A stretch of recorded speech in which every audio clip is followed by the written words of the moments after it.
feeling that constant presence of gravity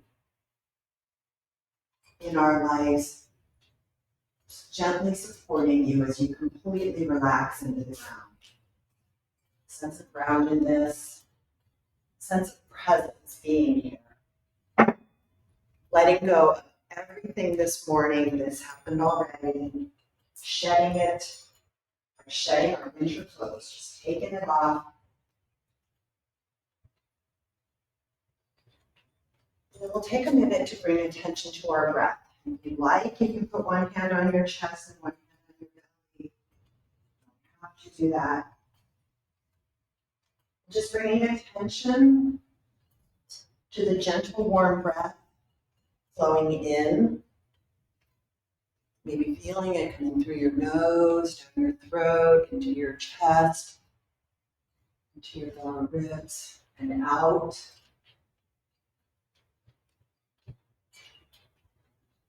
Just noticing the rhythm of the breath that you're bringing to class today. And then borrowing from Thich Nhat Hanh, one of my favorite breath exercises. Breathing in, I am present. Breathing out, I smile. Breathing in, I am present. Breathing out, I smile.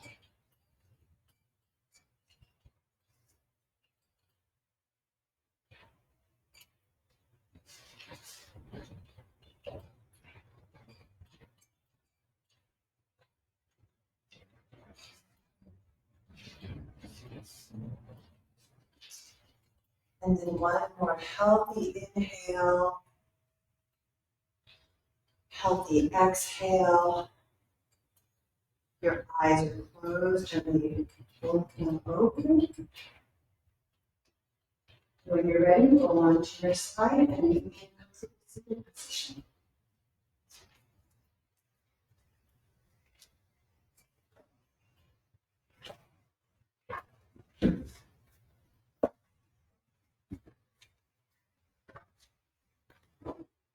Okay.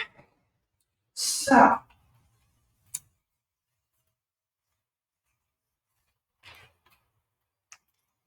as I begin to speak today, I'm going to start with what is yin. Before I even get there, we're going to do our first yin posture. So there's a funny posture called square. I don't know why they call it square. It's a triangle. But you'll take one leg bent out in front of you and your knees parallel to the front of the mat. I have myself propped up on a blanket. It's a good idea too. And then the other foot crosses over, almost like we have many ways of sitting cross-legged, yoga. But square in yin, both shins are parallel to the front of the mat. And then if this is uncomfortable, you can take a block and sit on either side. And halfway through, if you want to switch your legs, feel free. And if this is totally uncomfortable, you can also sit. But let's start with yin. So I'm sure people recognize this. Tell me what you know about this symbol. And it appreciates the it appreciates that there is positive and negative contrast things. Balance. Opposition, yin and yang. So it comes from Taoist philosophy, which is a Chinese, traditional Chinese philosophy. And you're absolutely right. It's about that harmony or balance that can be found between opposing forces. The light part of it usually is referred to as this. And you can say it yang or yang. Either one is fine. My acupuncturist friend tried to get it just right, and I just said, it's yang or yang, and it can be either one. So the light is yang, and the dark is yin. So what are some words that you would associate with yang forces, yang energy?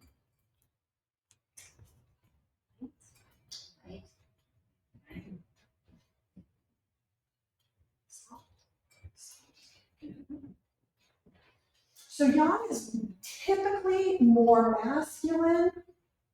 It's light, like light, bright. It's going to be, let me see, fast, but it's forceful, it's energetic. What else can be? Yeah, kind of energetic with grasping, but not grasping necessarily. Right? Think hot yoga. Yeah. Hot yoga is totally yang. Yeah, power, Power yoga. all those, and muscular. Mm-hmm. And then yin, in Taoist philosophy, is soft, feminine. Receptive. Yeah, I was going to say open, receptive. I want to say gentle. It's a different force. And there's no good or bad. This is about balance. Mhm. So if you want to go ahead and switch your legs out, the other side.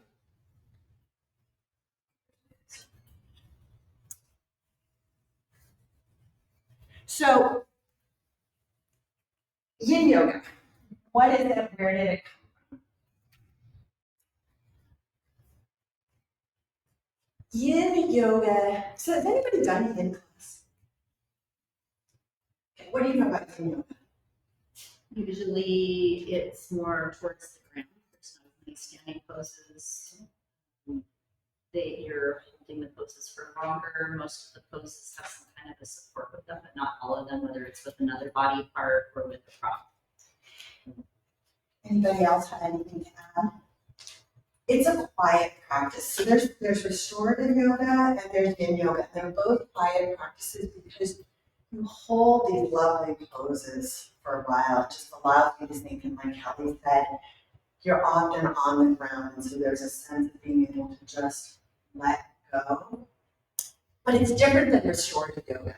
In restorative yoga, when you walk into a restorative yoga class, you're going to use endless bolsters and blocks and blankets.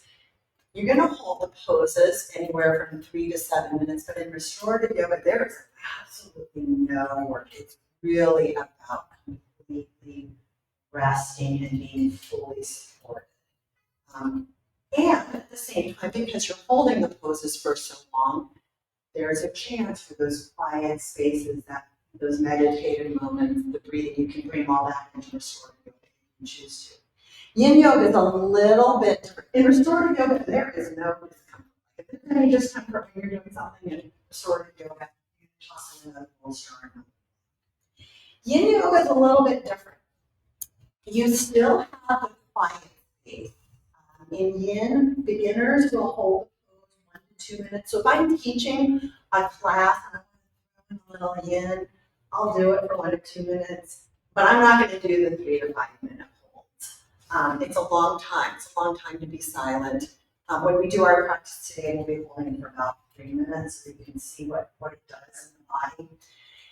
And whereas restorative yoga is just about resting, yin is about the quiet spaces. Like Debbi says, if you quiet the body, you have a chance to quiet the mind. So there's definitely a mind breath component. But the other key aspect to yin yoga is that it really focuses on the joints, especially the hips and the low back.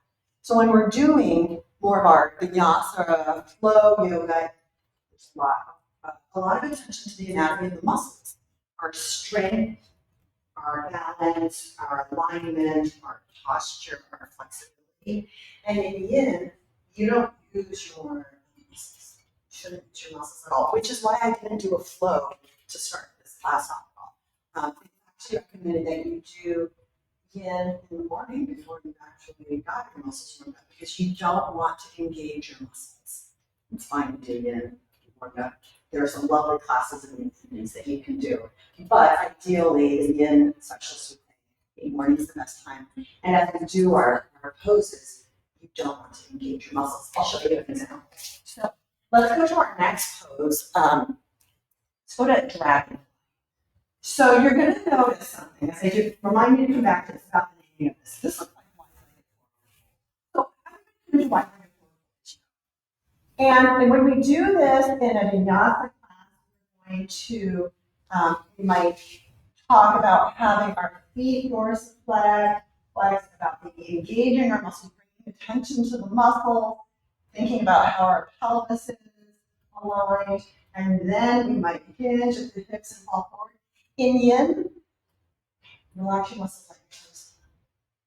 And if this is uncomfortable, you can always bend your legs.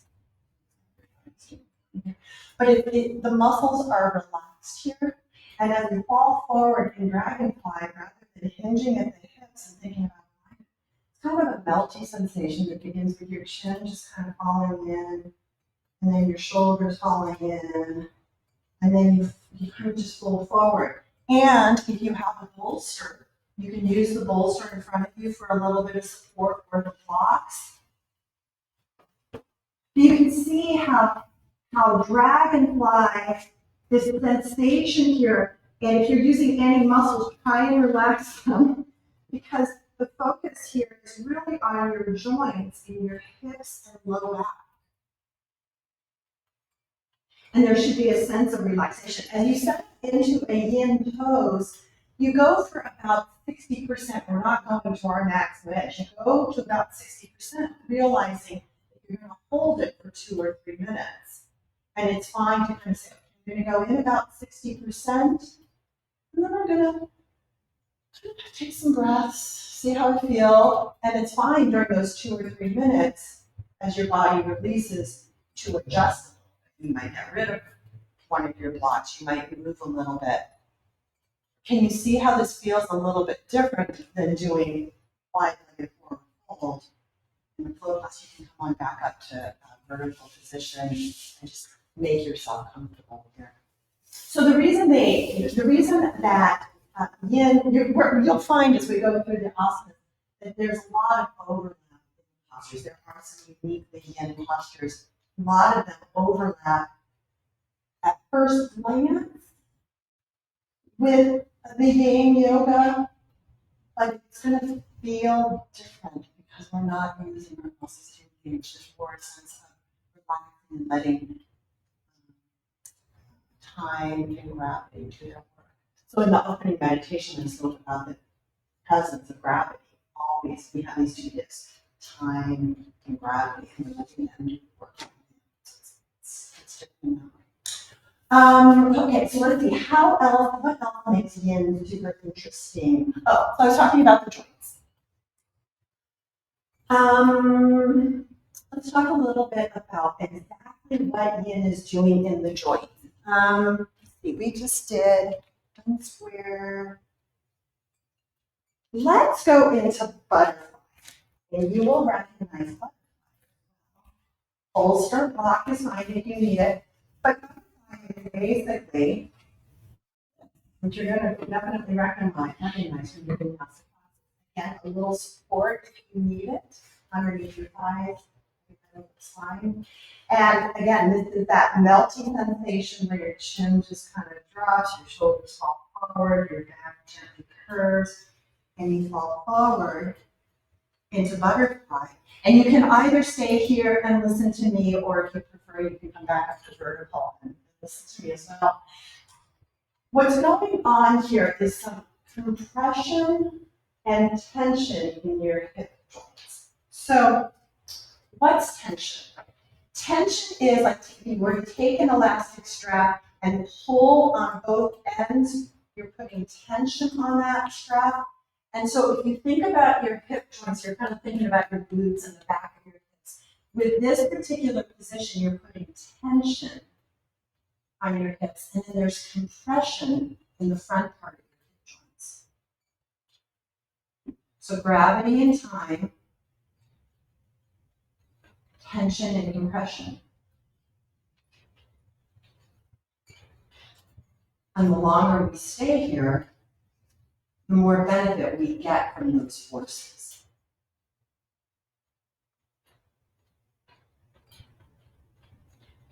You want to gently pull yourself back up to vertical. So if yin yoga, flow yoga is focused on the muscle, and we'll come to the philosophical. So I'm focusing on the Western anatomy first. if our yoga that we've been learning through Shanti is focused more on muscles and bones, and Yin is focusing more on the connective tissue in our joints, does anybody remember some of the connective tissues that we might have, say, in our knees or hips? Any examples? Here's some connective tissue right here. Ligaments, tendons. Yes. Ligaments attach bone to bone. So in our knees, for example, we have a bunch of ligaments. You tear your ACL, you torn your ACL. Tendons attach muscle to bone. So for this tendon here, but we have tendons everywhere we have muscle. Ligaments, tendons. There's two more. Fascia. So have you all you've learned about fascia, this mesh-like network of connective tissue that's really amazing, that really goes throughout our body. But that's another connective tissue. And then the last one is cartilage. And cartilage, what's an example of cartilage? Like in our knees, you have these ligaments that are attaching bones to bones, but then you also have these little disc-shaped pieces of cartilage providing cushioning. So let's go to another posture. Let's go to dead square. Let's go to half butterfly. So half butterfly, you're also going to recognize from our flow classes is jumping through something. So, and then extend one leg, the leg is bent, the sole of the foot, the inside of the thigh. Relax. Let those toes fall out. There's your muscle engagement. And then you can slowly rotate towards the extended leg. And then gently, again, it's not that hinging at the hip and everything aligned. I'm just going to let my gravity take over my head, take over my shoulders, let my spine curve as I come down towards that extended leg. Trying to think about not engaging your muscles and just letting time and gravity settle in. As you're in this position, I'll talk a little bit more about what's going on in our connective tissue in Yin. So in our connective tissue, ligaments, tendons, fascia, cartilage, we know that tissue isn't stretchy like muscles. In fact, ligaments and tendons, you can only stretch them if you're paying attention. They will only stretch about 4% before they're going to pop on. But there are some techniques in Yin that help to bring some, I want to call it flexibility, to bring some good juju to that connective tissue. Okay, you can come on back up and move to the other side. Relax muscles, get fall out. Get into it. So I'm going to get a little nerdy here. You can tune out if it doesn't interest you at all. But connective tissue is made up of collagen. It's made up of elastin. You may have heard of these before. It's also made up of something called ground substance, gel-like substance. And what they're finding with ground substance is that when ground substance is compressed, we're compressing. Think about what parts of what points you're compressing with the position you're in right now. We're compressing that ground substance in the connective tissue, and that they believe that is producing little electric charges that is little electric charges that are communicating with other parts of the body, possibly via the system of meridians. We're going to talk about meridians. And coming back up to vertical. And then in vertical, finding any seating position. So, okay, ground substance, little electric charges, communicates with other parts of the body. The other thing that's going on in ground substance, has anybody heard of hyaluronic acid? You may have heard of hyaluronic acid, those of you who have, because it's in every anti-wrinkle cream. Exactly. and once now that you've heard the word, you're like, it's in all the anti-aging moisturizers and everything. And the reason it's in those is because hyaluronic acid occurs in our body, but it attracts water. So our ground substance in our joints also has hyaluronic acid, so it attracts water. So when you think about the compression and then the release, it's sort of like a sponge that's being wrung out, and then that hyaluronic acid pulls water to the area, kind of rehydrating the cartilage, the connective tissues in your joints. That is the philosophy of yin yoga from a Western standpoint. That's what's going on and why it's thought to be so helpful for our joints. Any questions about that? That's a lot of information. Yeah. This is great. So just, how do I ask this question? So what does that affect? How does that exactly benefit?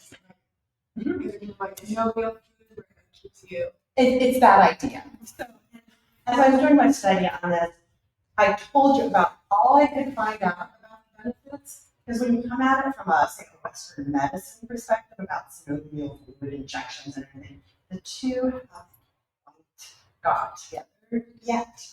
And so you have the specialty of yin yoga saying this is what's going on in the joints and what is happening. You don't really have, say, traditional Western medicine. It's hard to find that meeting point. What is absolutely fascinating to me, though, is that I want to get my facts right here. About 20 years ago, there was a physical therapist who was looking at acupressure and yin. And it lined the points that they found being benefited lined up perfectly with the trigger points that they use in physical therapy. And I can share that article with you. It's 20 years ago, 15 years ago, and nobody's really followed. The mapping they did, the two different systems, and they're like, oh my gosh, it's pretty amazing. It's about the best. So, yeah, so I share this. I come from Western medicine, so as I'm reading this, I'm like, okay, how much of it has been proven? How much of it has been proven? And it's not like there's a ton of published journal articles in our traditional Western. Any other questions? I think that's such a great point that you're making, and just because I'm fascinated with that too. Comparing Western with Eastern, and it does seem like there's more and more, stuff coming that is. Oh, the Gil Hedley. Have you guys heard about Gil Hedley? You can go. He's got a bunch of YouTubes on.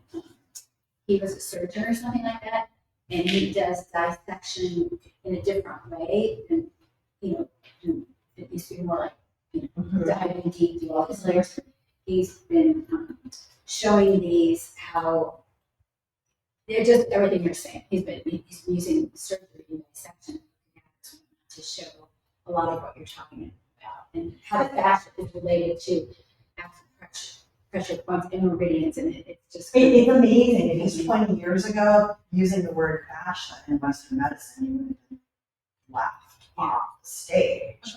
What are you talking about? And now fascia has become much more commonly accepted, the fundamental role it has in our body. And so when I found this information about ground substance releasing these little electric charges, and when they trace the electric charges, oh, look at our map of meridians from traditional Chinese medicine. Yeah. And this overlap, you're like, whoa. But so what do we have the next 20 years? the same thing. They've also, because do you remember Will Knox? Yeah. So Will Knox was an acupuncturist. He's moved away from the area, and also a yoga teacher, did a lot of study with both of them.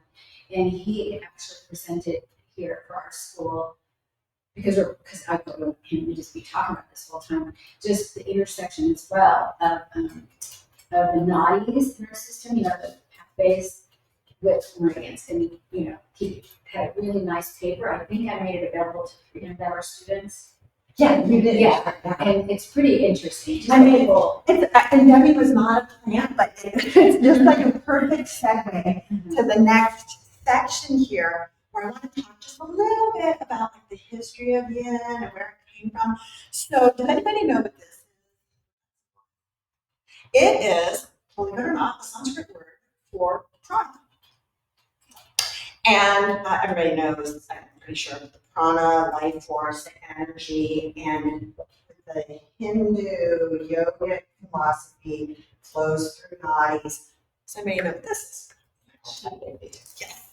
So this is a symbol for Qigong, which is another practice very similar to Hindu-based yoga practice. Qigong comes through the Taoist practice, kind of traditional Chinese practice. And Qi, and it can be spelled either, you may see it like that or like that. But Qigong is that practice that you see people sometimes doing outside in the park. But like yoga, it's about balance, both physical and mental and emotional. Balance, breath, and gentle movements. So yin yoga is really this beautiful blending of these two practices. So I'm going to just tell a little history story, but while I'm telling the story, I'm going to have you do one of my favorite yin postures, which is banana. So have any of you done this before? So basically in a flow class, sometimes we'll do half a minute just like this, but bananas, you're doing that on the ground, so you're just grounded and relaxed. So go ahead and lie down on your back, and then move your hips over to the left side of your mat. Extend your hands up towards the top of the mat, feet down towards the bottom, and then you'll take your right arm, kind of wiggle your shoulders over towards that right side of the mat, just feeling a gentle curve in your upper body. Your left arm may follow, your left hand may grab your right wrist. And then your right foot is going to move over towards that right lower part of your mat. And your left leg is going to follow as much as feels comfortable. Again, we're doing yin, so you're not going all the way to 60%. Settle in. And this should feel lovely. If it doesn't feel lovely, back off. So while you're here, I'll tell you a little story about how yin yoga came to be. So we have Qigong, and if you look at some of the Qigong practices, if you do Qigong, you'll actually find that there are some practices that have trickled down into yin yoga. Coming from the Hindu yoga philosophy, you go back to the 15th century Hatha yoga, Pradipaka. Oh, Hatha yoga pratika. You can find the roots of some yin postures there as well, postures that they did on the floor. So that's sort of the ancient history. But yin yoga, as we know it, is a really new development in the West. And it started in the 1970s, 1980s, when there was this guy in Southern California named Paul Zink. And he basically studied with a martial arts teacher, but he was also doing yoga. And he just said, oh my gosh, this is so cool. I want to try and bring it together. And he created this thing called Taoist yoga. So he was trying to bring these two practices together. And he would teach these yoga classes in Southern California. Some of the asanas were standing, some of them were seated. But Paul Zink was kind of like the first person that we think had this great idea. One of his students was Paul Riley. Again, I think Southern California, late 70s, early 80s, a lot of new ideas floating around. And Paul really kind of took it a step forward, sort of formalizing this idea of Taoist yoga classes, really bringing it more to the public and have broader following. From here, go ahead and relax, kind of coming back to center. Take a breath or two, and then gently find your way to banana on the other side.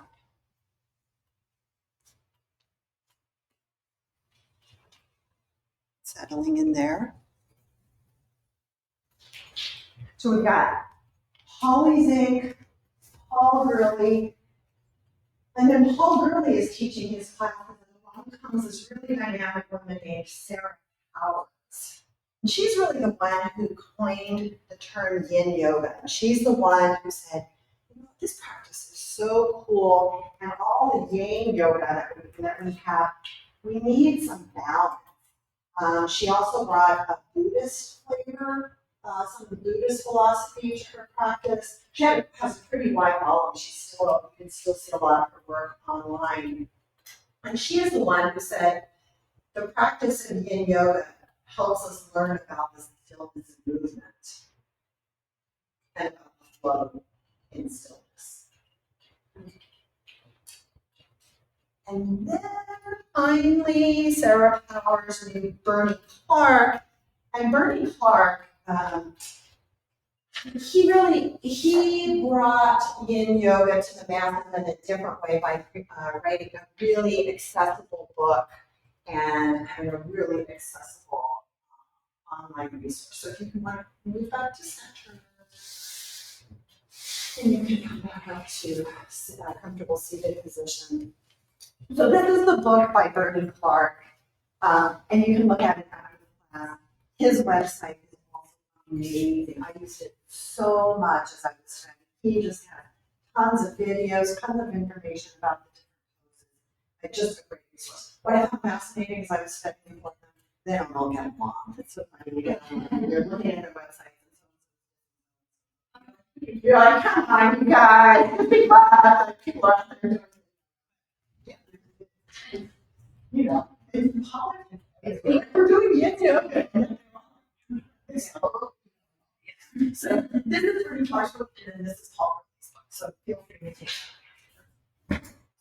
Little story, so you recognize that yin is relatively new. We're talking since the 70s and the 80s. Like what we're doing is yin yoga is pretty new.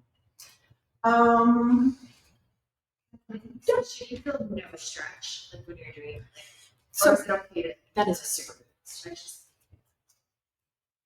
I will tell you like again for probably, well, until I did this project, I thought all about my muscles. Because when I was doing my yin classes before the pandemic, I just loved that I felt so stretchy afterwards.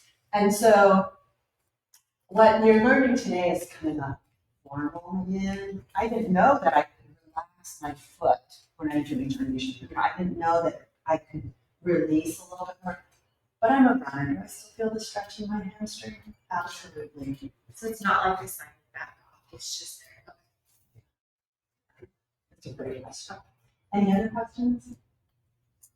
I think before we do our practice, I have just a little bit more to share.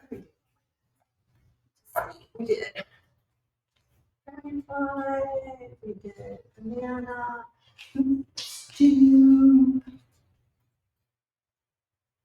Let's do caterpillar. Caterpillar is also known as, I love that they call it caterpillar. And so go ahead and extend your legs out in front of you. It is fine to do this with your knees bent. And again, it's just that melty feeling. So letting your chin fall, your shoulders release with gravity, letting your chest reach down. And again, making use of a bolster, block, anything you need. Settling into about 60%.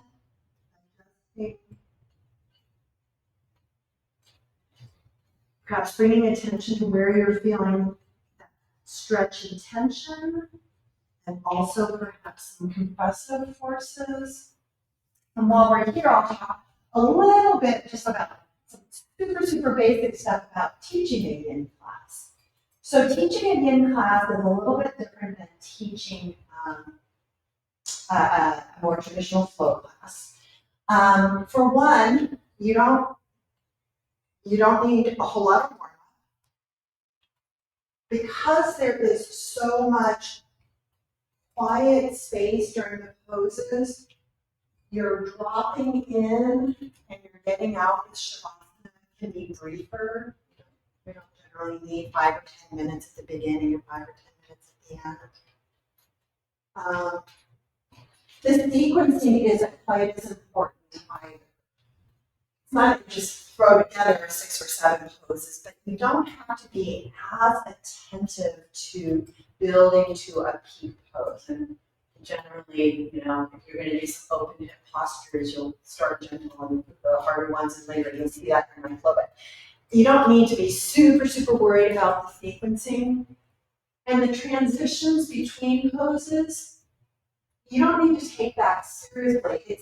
The transitions are still really, really important. Some teachers don't do transitions at all. They will just direct people to the next posture. Other teachers will take about 30 seconds for a transition. But there's less rules about the sequencing and transitions again.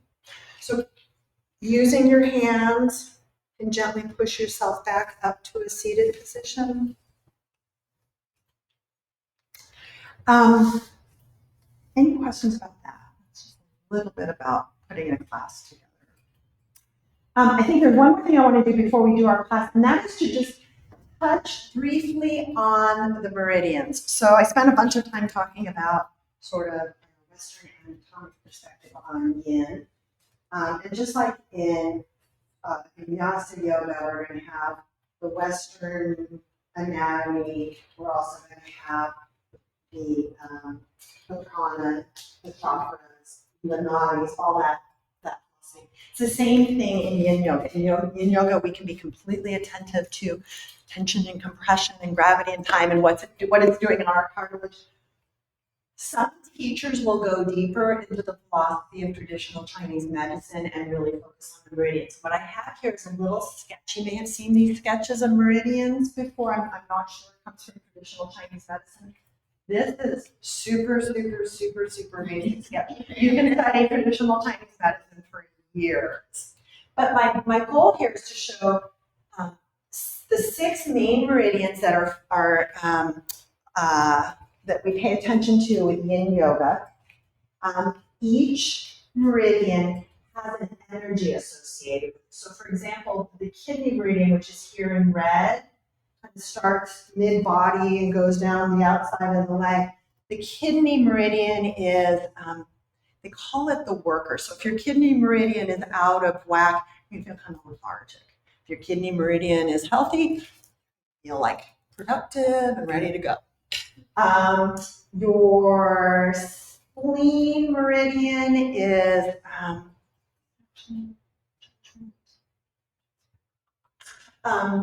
confidence. And so if your spleen meridian is kind of out of whack, you might be feeling not quite as confident, maybe a little left out, just a little uncertain about yourself. And if your spleen meridian is active and healthy, you're going to feel confident. So there's this whole philosophy, acupuncture, acupressure, traditional Chinese medicine that you, like I said, could study for years and years. My main point here is there are 6 main meridians that are focused on yin, and what you'll notice is that they're all kind of in this area, your groin and low back. And so on the website that I have, you can go a little bit deeper, but there are certain postures that you can do. So for example, this one, think about what it's compressing, it's actually activating certain meridians. And so if someone is bringing that philosophical to their yin yoga, they're like, I want to activate this meridian, I'm going to do this. That's all I'm going to say about it. I just wanted to expose you to the ideas. So is it like meridian maps? Like that's horizontal. Yeah, I just drew it like that. That's what I figured. Yep. No, great question. And there are more meridians than this, but these are the 6 primary ones. Like if you started to study this, you're going deep with yin, these are the first 6 that you would learn. Question. Yeah. And I think I just heard this someplace. So they don't necessarily have to do organ. Yeah. So when you say kidneys, it's not kidney. No, exactly. Yeah. Yeah, I don't know why they have those names. I mean, Yeah. it's really interesting. And there might be Yeah. and back to your point about blending Western and Eastern, when I had my that it was so interesting because they were doing, she was doing the nurse, taught me how to do, work with the meridians and I thought it was kind Wow. of interesting. Yeah. Wow. Yeah. Mhm. Okay. Any other questions before we do a practice? Oh, Yeah. This is kind of back to the squabbling between the different leaders. So does it break down upon any kind of philosophical, like one person believes that this thing is bad, or there's one person out here it just maybe there's no. I'm trying to think back, 'cause it's a couple months ago that I was reading all their comments about each other. And it's, I mean, if you think about it, each one, what's the word, ego? Yeah. Each one, this person had an idea, then this person built on it, then this person built on it, then this person built on it. And this person is irritated with these people because they've kind of taken it in a different direction. So it was more kind of just itchy, witchy ego stuff. I don't think it was, when Sarah Powers brought in this kind of some of the Buddhist philosophy, I'm sure that shook people off because they're like, no, you're right. Yeah. This whole other philosophy. Yeah. And then it's super interesting because Bernie Clark, who I think has like the most amazing website, the most amazing book, he doesn't give credit to people in his book. So how there's this tradition in yoga, just kind of like acknowledging your teachers or your lineage, or just kind of like respect. And I looked on his website, and I'm looking at he does collaborate with Sarah Powers, but he does not acknowledge Polly Zink or what's the other guy? I'm like, well, they're kind of all, yeah. I mean, he did great work. Yeah. At the same time, we're all just big bad imperfections, I guess. So, any more questions? Because I do have like a 30-minute class that's all on hips with some music just to kind of sink it. Unless there are questions. This is, like I said, it's not restorative, but it is still supposed to be lovely and restful. So make sure I'll offer options, but blocks and holsters and blankets, all that stuff.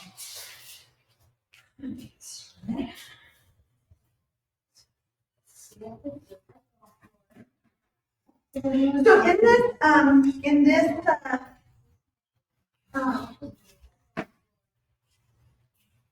in this playlist, I actually created it specifically for.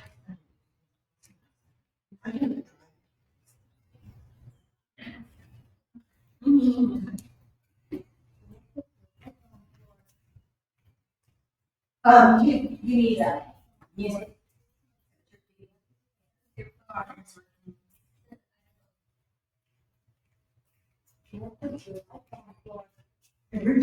Oh, I see. You're using that. If you want to use that.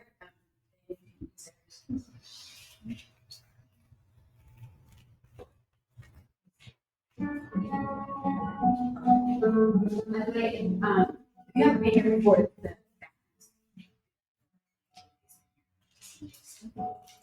So in this particular playlist, I actually specifically have songs that are about kindness.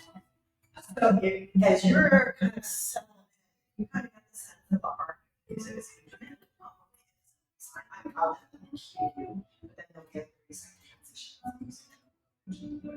So there's a really Very good teaching.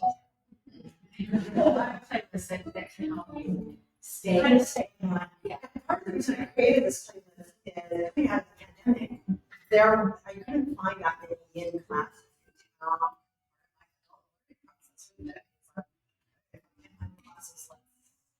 Create the classes for me. And it's like, how am I going to do this for me? And so this is like how I keep this. Okay, I'm going to go on to the next one without having to look at my clock.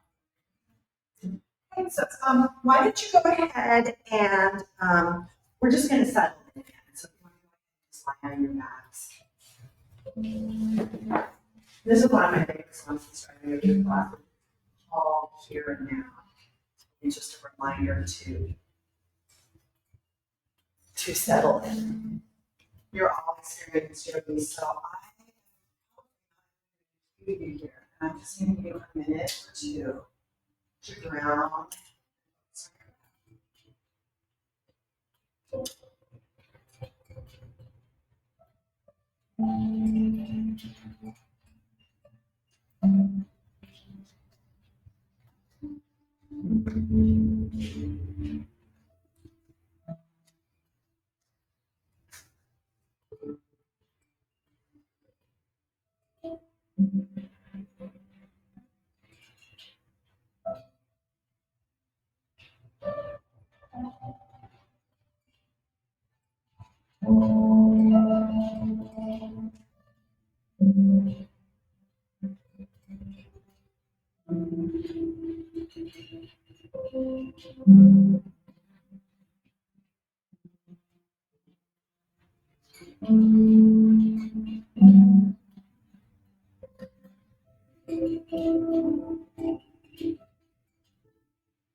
Okay, you'll take a healthy inhale and a healthy exhale, blinking your eyes open, and then slowly finding your way to tabletop, where you have your hands under your shoulders and your knees underneath your hips.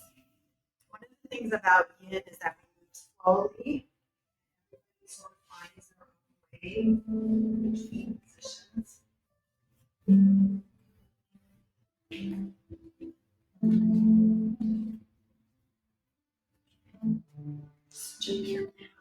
Our first Yin pose is going to be a child's pose. So from the tabletop, you're going to move your knees out wide, perhaps to the width of your mat, if that works for you.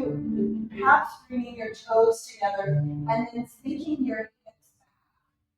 If your hips go all the way back, fabulous. If not, you can use a blanket or a bolster underneath your hips. And then letting yourself fall forward, letting your hands reach towards the front of the mat. If this is uncomfortable in any way, you might use a bolster underneath your bolster or a block underneath your forehead. Again, we're aiming for about 60 to 70%. So take the time to make yourself comfortable.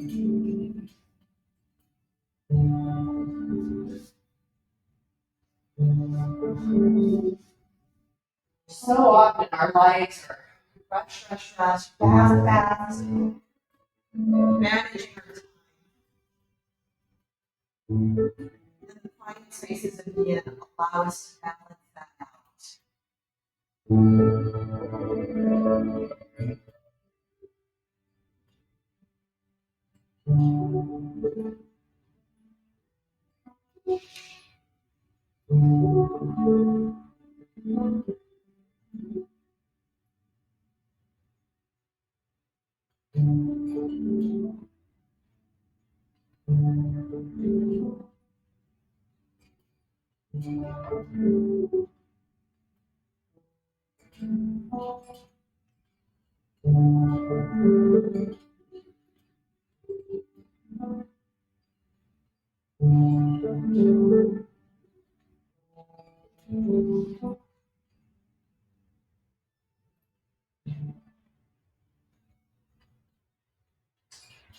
Taking a healthy inhale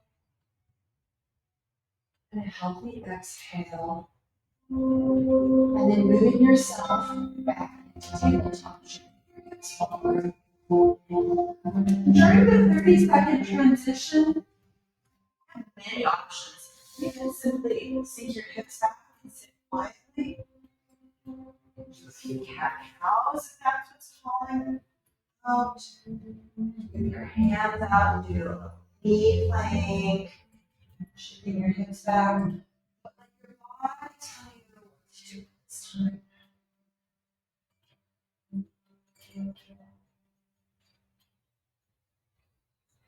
Our next in posture is going to be sleeping swan. Looks a lot like pigeon. So coming back into tabletop, take your right knee, bring your right knee up towards your right wrist, and then take that right foot and wiggle it towards the left side of your mat. It does not need to go very far. Tuck your left toes, kind of wiggle your knee back. And there's no opinion, there's kind of no right or wrong here. It's not as important. You may use a block or a bolster underneath that hip for a little support.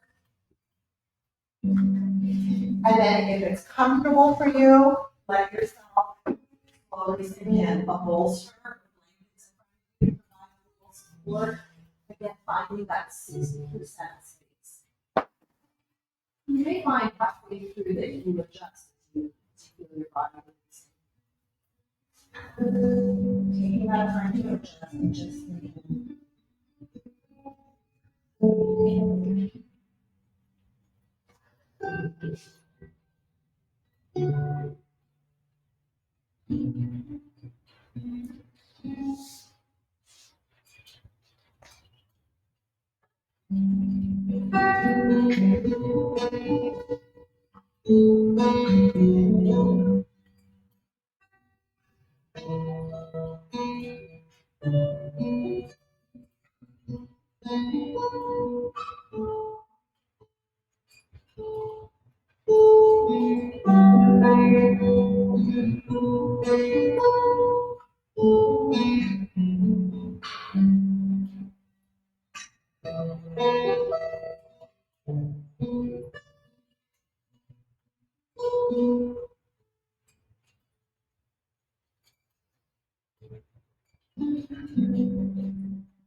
Healthy breath in.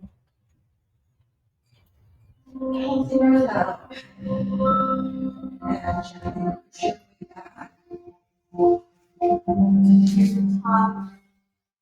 People, and then come out of push back into down dog. You might try that to see what it feels like.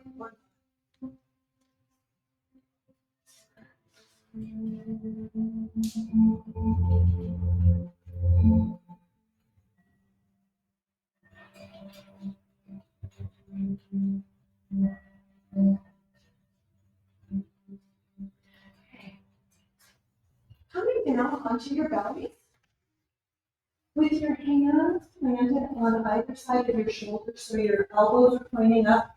And then we're going to go into Sphinx. And so taking note where your hands are, bring your elbows to the where your hands are, sliding your hands out towards the front of that.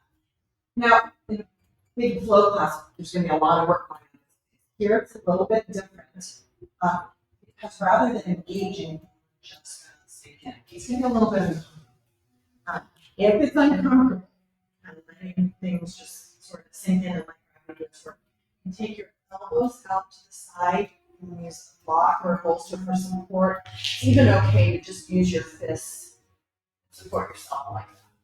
So finding your 60% when you think you would like to do.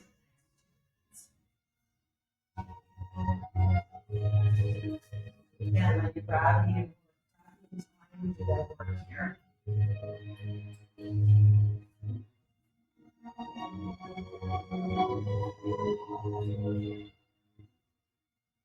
We don't use our body to get into the pose. We use our pose to get into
Deep breath in, deep breath out.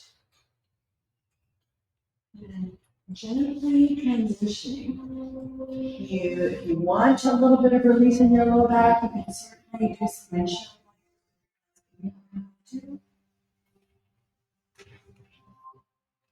Sit down dog, perhaps child's pose.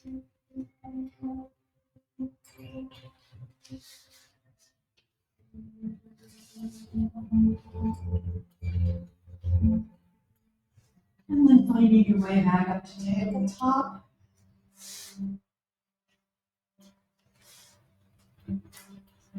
For this one, let's make sure, I'm actually going to recommend that everybody start with their bolster or a bunch of blankets kind of right next to them. You may not need them at all. I always do it with shoelace.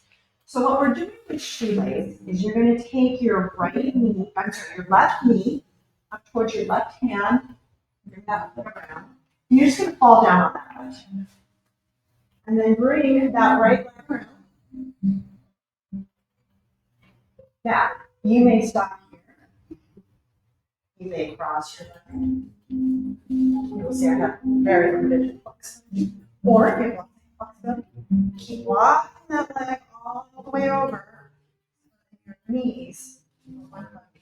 It's almost like riding a horse. You don't have a horse. So this is shoelace. So it looks like house. And if you like, release your neck, release your shoulders, release your spine, and gently pull. This is a great one if you have a bolster and maybe have a little bit of support for your head or block to your knee.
So each exhale, really just release.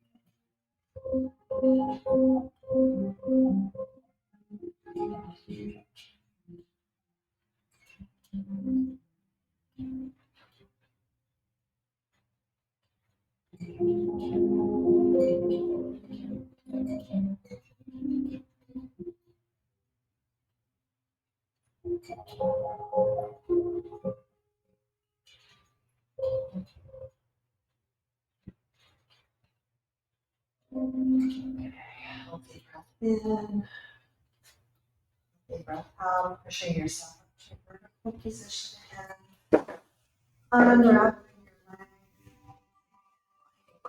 Move it. Good here.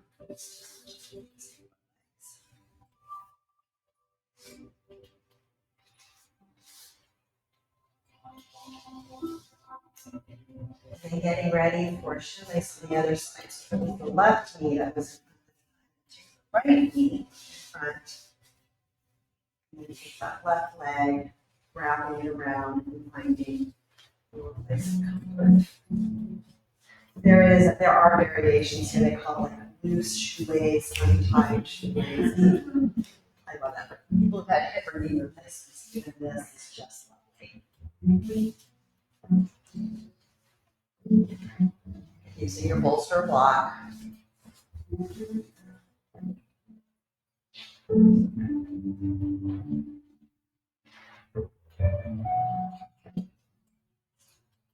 Perhaps the release that you feel with exhale is in your body, or perhaps the release you feel with exhale. Thought, you don't need any more today.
Then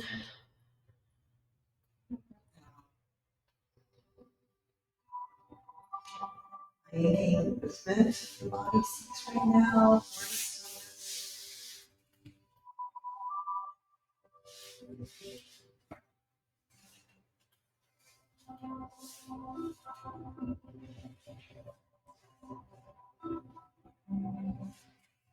And we're going to find our way into table to move into our last pose, which is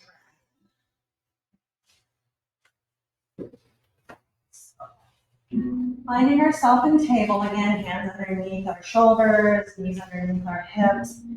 You'll bring your left foot up towards your left hand.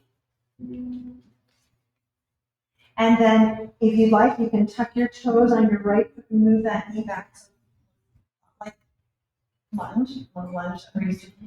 Take that left hand and bring it on the inside of your foot, and you can wiggle that left foot out a little bit.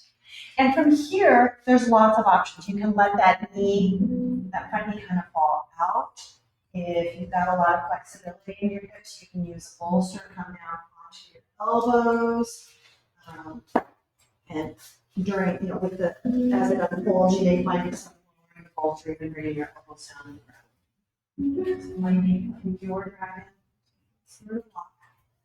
there should be no sharp pain pain in yin. Sharp pain back on.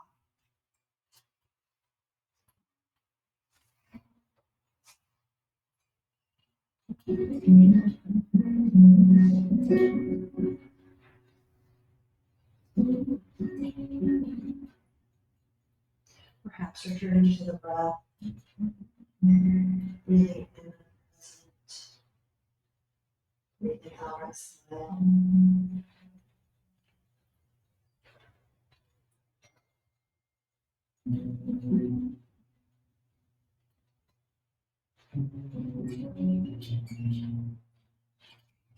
It's always fine to adjust, backing off if you need to.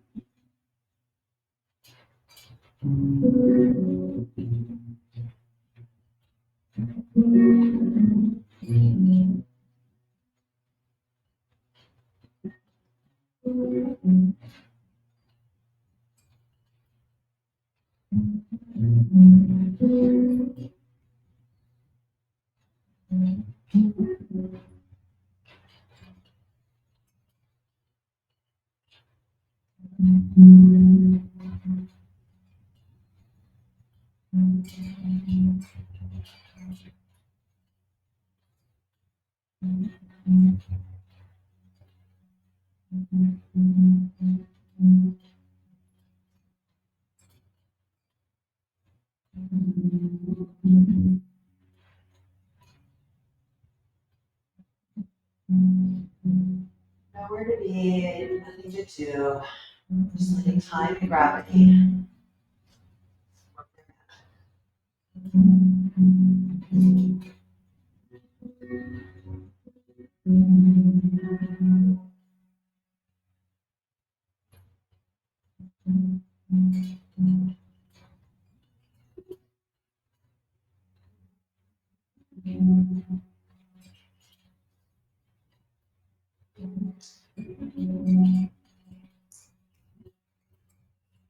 Good healthy inhale, good healthy exhale. Really lovely transition here. Just gently push yourself back, straightening that front leg, shifting your hips back and getting a little bit of a stretch in the back of the hamstrings. So bringing that front foot back and stretching out in whatever way is good.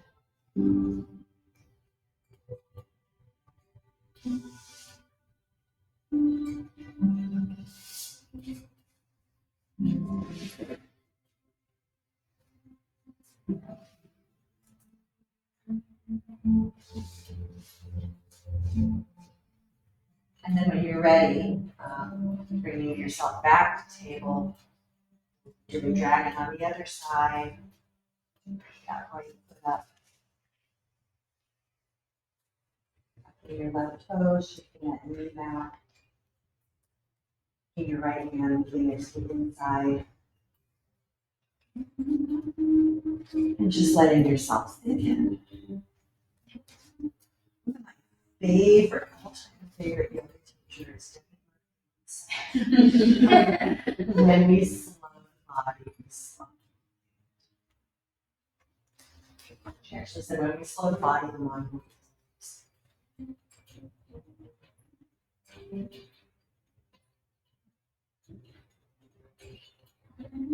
Slow, fluid, quiet.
Breath in, breath out.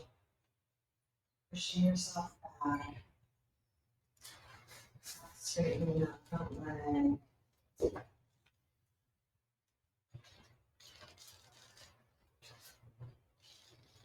And then if there's any final movement that you need to do before settling into Shavasana, let's do so. Nice elongated chest pose. Body's falling apart. You might get to find relaxation. Be seated and like the line on your side. Your back. Full circle your legs.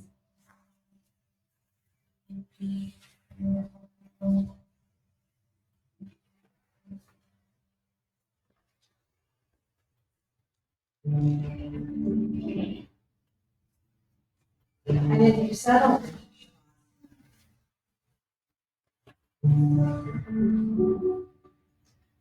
bring back that grounded, relaxed feeling we had at the beginning, where everything just releasing, letting go.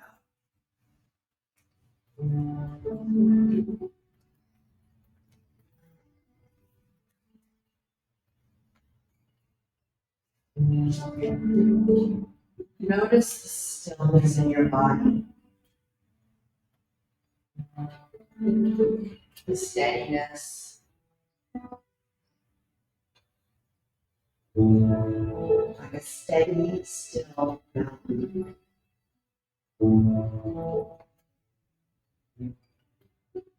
Beautiful and majestic.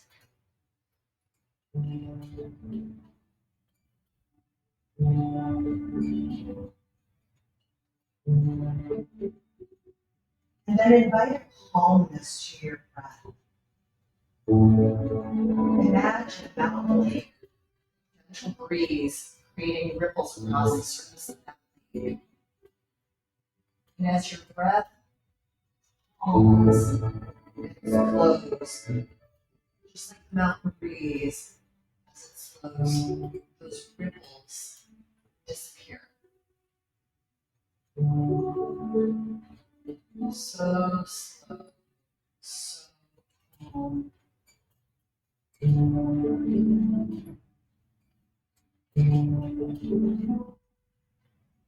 sometimes, when circumstances are just right, our body is calm, our breath is calm. Our mind can be silent, experience great clarity, like looking at the blue, bright sky above.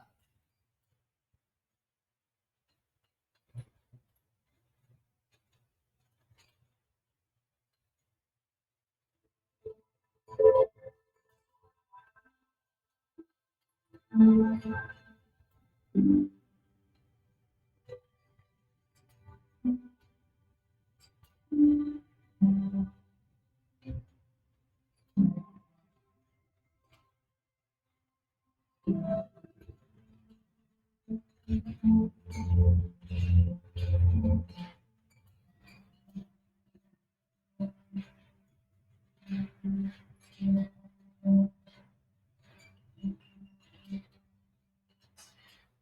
your next inhale, Feel the energy coming in, flowing down to your fingertips and your toes. Perhaps beginning to wiggle your fingertips and toes. Wiggle your nose, your eyebrows.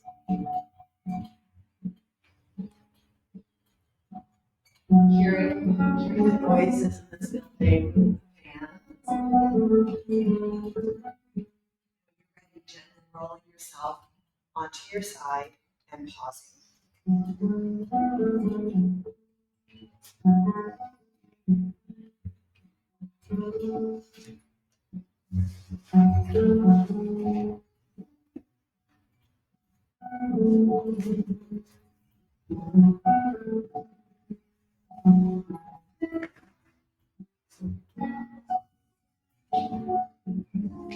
And then when you're ready, gently pushing yourself back.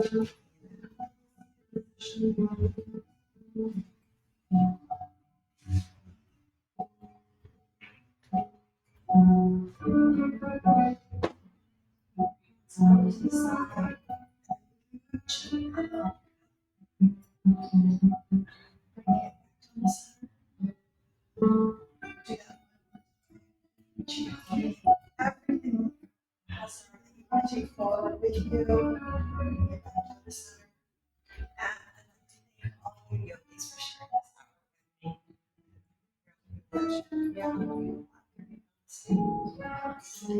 thank you. So, during the break, I will have the Google Site up so that you can take a look at it. And if you'd like me to send you the link, just write your email address on the board. If you to send the link. I have also shared my email address, so if anybody wants to get in touch for any reason at all.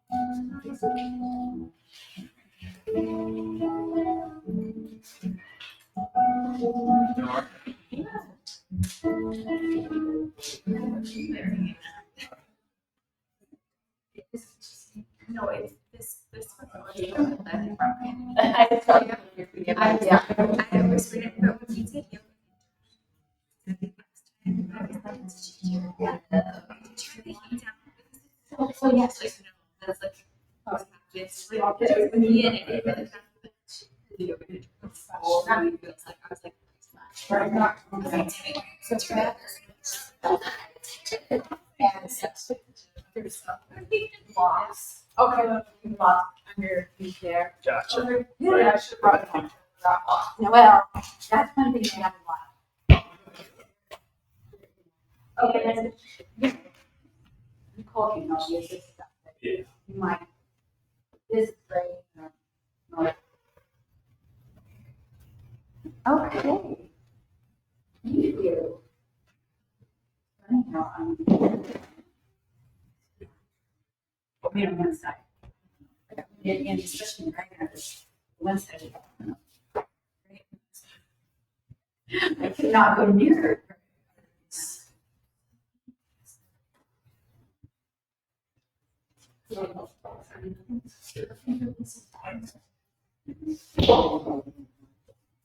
It's just, it was even my shoulders and stuff like that. Amazing. So what we're gonna do is I'm gonna introduce now. I didn't want to do very long class because I know it was coming back. No, I mean, it's just kind of you know, if you're kind of cool, you're probably already cool down from the end.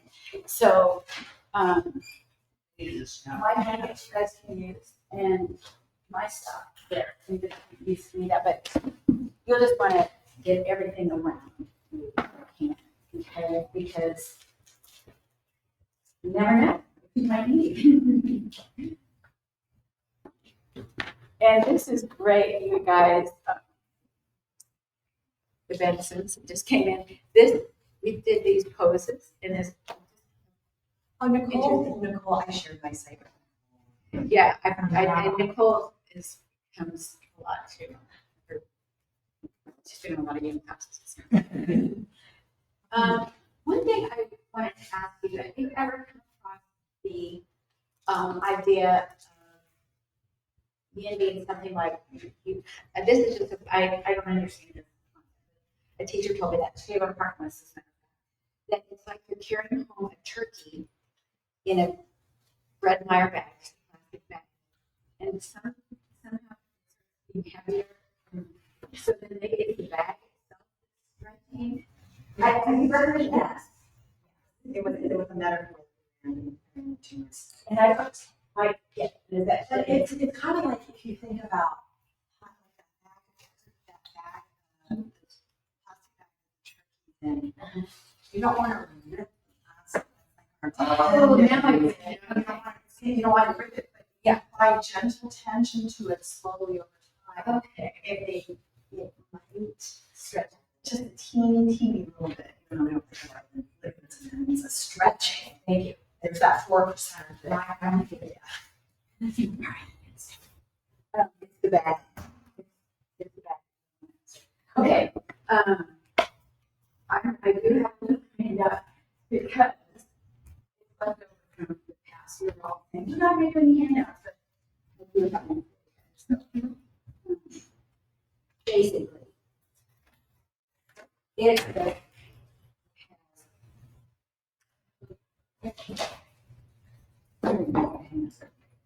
Here's, take one and pass it down. It will have to go. Here.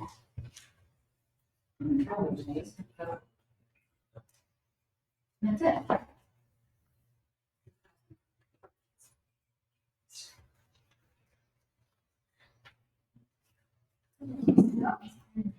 I know, it's like I never knew. That's good.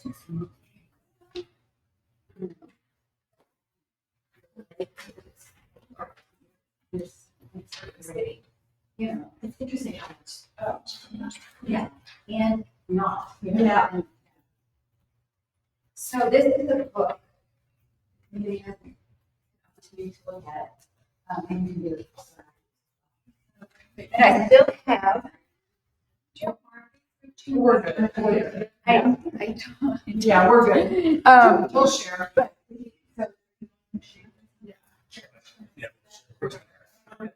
and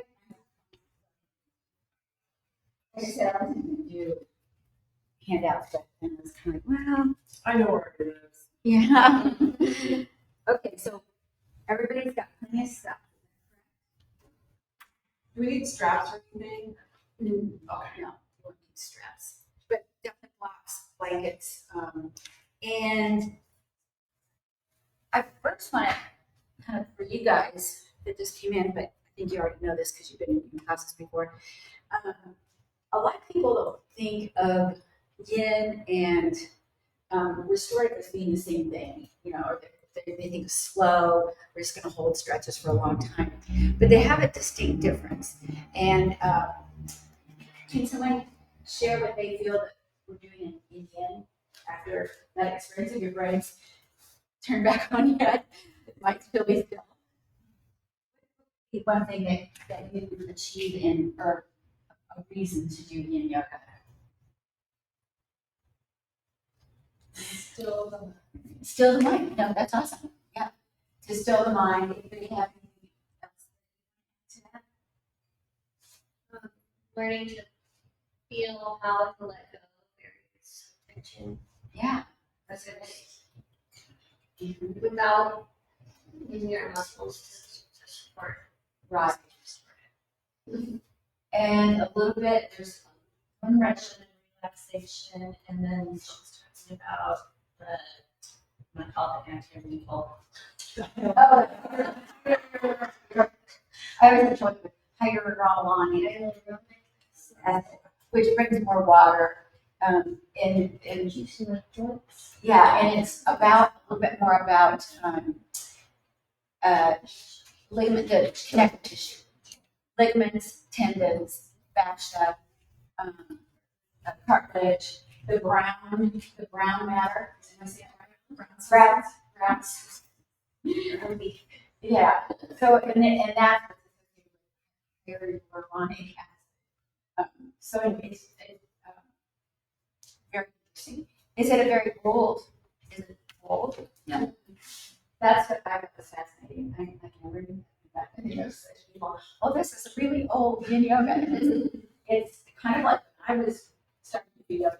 I was always going to LA because that's where the scene was, and that's where it came from. Old. It came from qigong or qi and Chinese medicine and the Tao. You know what the Tao is? It was written about the same time as the Yoga Sutras. So really old, but it's it's kind of it's an evolution. It's a new flavor, so to speak, of yoga.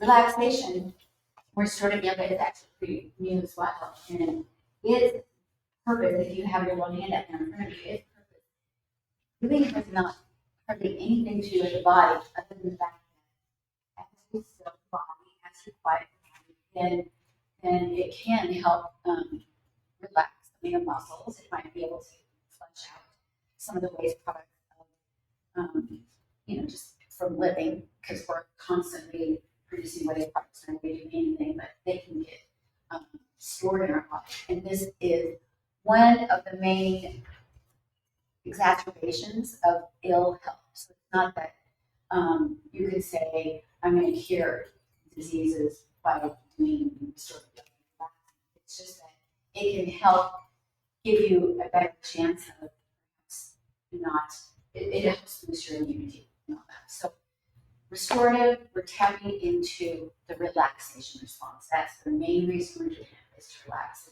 It's less about, trying to get into the connective tissue or something like that. So, and if you look at your handout, it says something about that. Well, I didn't give you guys this little thing. Top nerdy to me. Nobody got this, but I'm going to retype it or take a picture of it so everybody can have it.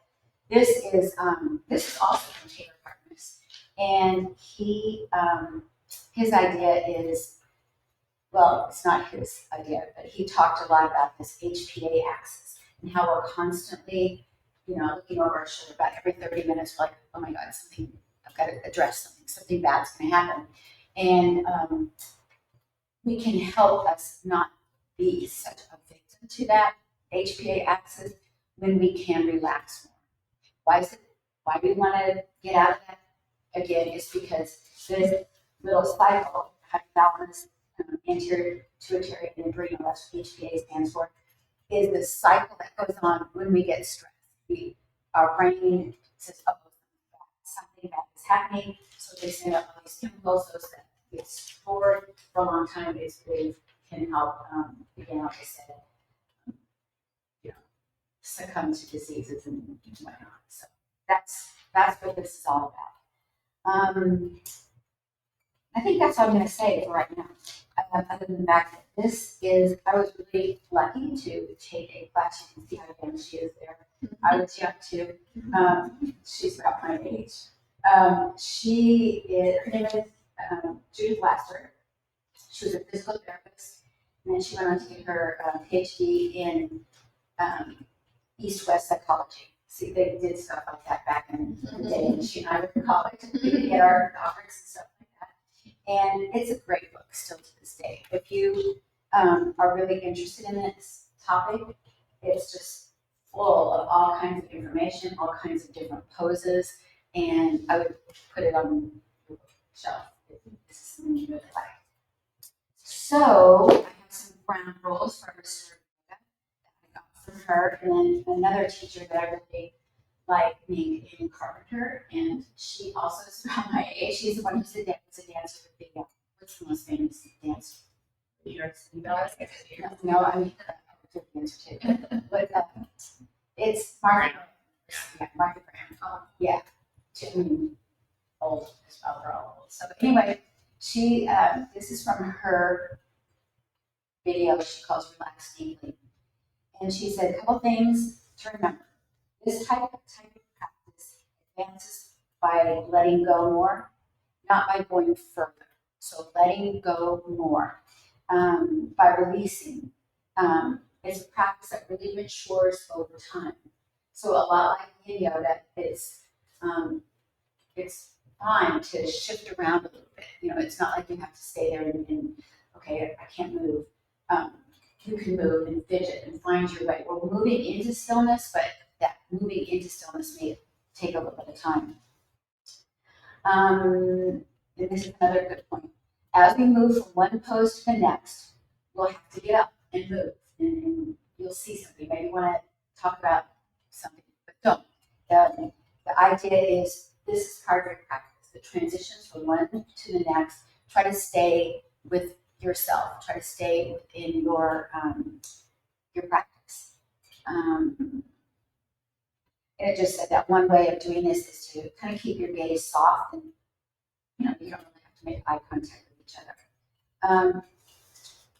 There is paper available to you, except for Tony down there. You don't need to take notes, but if you feel like taking notes or whatever, that's fine too. So just feel free to move around. We'll be playing some music, but I'm just kind of going to get us started first.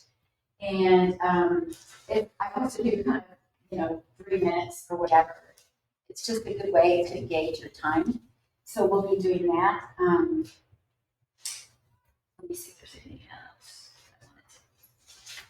Yeah, always take time. And so really, sometimes people call this furniture yoga, and the props are there simply to help you relax more. Okay, so there's nothing magical. You don't have to use the props or whatever. There are certain things we're be trying to do, like open up our front chest a little bit, for example, or whatever. The props are just there to support you in that endeavor. There are mats back there that if you're feeling like you want something, like maybe you want something on your knees, and then these rollers are right over here that you can use for extra props and whatnot. So, any questions about any of that stuff? Anybody have any thoughts, or as we move from yin to this? Okay, so we're going to start out in pretty much the same, and I do have some drawings of this. This is just called a comfortable supine position for your hands and knees. You're going to want just something, maybe one of your blankets under your head, something under your knees. So doing maybe something like this under your head. That bolster that Tony has, that's right to put under your knees. Why? Thank you so much. Yeah. You might. This is another nice thing to do. To make a little place. For some people, it might feel good to have your neck and then your head here. And for some people, it might feel good to do this, where you have this underneath your shoulder blades. So my head, I didn't do it quite right. My head would be on the blanket, and my shoulder blades would be lifted up by this blanket. And so this is kind of how it's supposed to look. You're going to have something on your knees, okay? So there you go.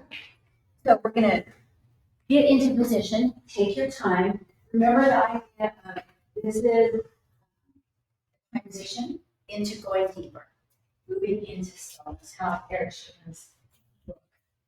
So moving into stillness.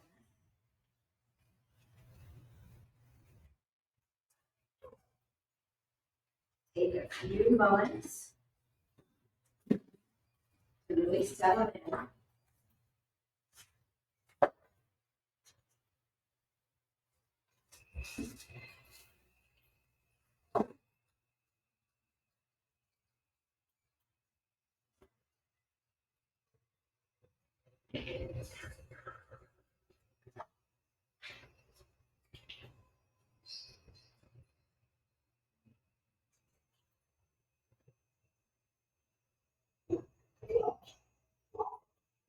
So there's not an animal in here you have to deal with right now. This is the track. And I love it because it's call it African village, and it's sort of like this ancient boulder. It's outside of a village by the edge of a little river, and you're just kind of watching and feeling life move on. You don't have to do anything about it. You don't have to fix anything.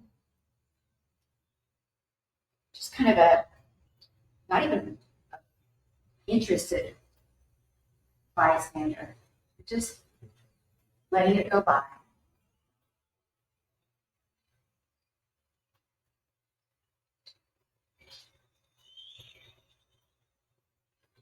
You can even think of witnessing yourself here. You're witnessing yourself. Relaxing, dropping in a little bit deeper. There's no agenda, no place to be. Just letting Mother Earth hold you, support you. Like in Yin, gravity is your friend. Gravity and time allow you to go deeper.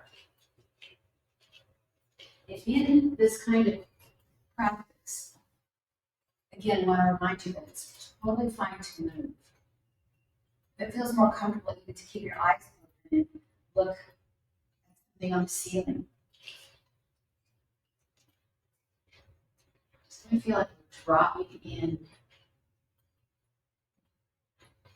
deeper, slowly.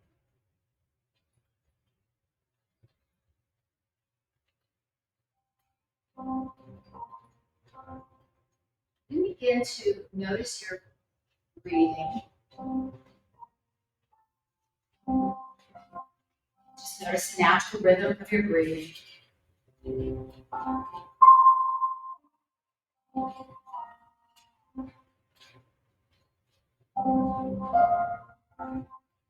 We could do a little bit of pranayama or manipulation of our breath. Like this. So take your inhalation, hold it for just a moment, and then see if you can exhale out slower than you inhale in. Doesn't have to be a lot. And if it makes you feel uneasy, go back to your natural breathing.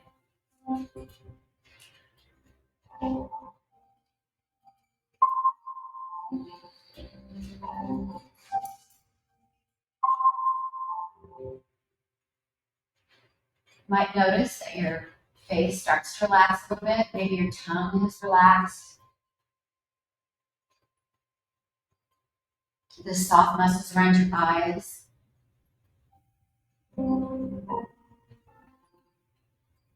Even your eyes are like they're sinking back into their sockets like pools.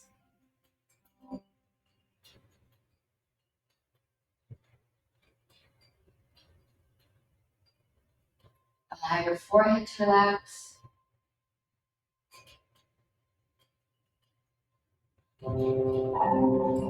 In the morning, drift away.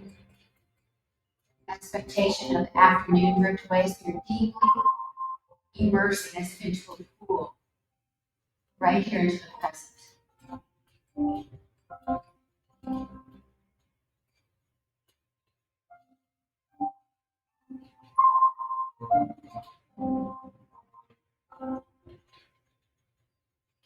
Notice the breath is moving into your upper chest.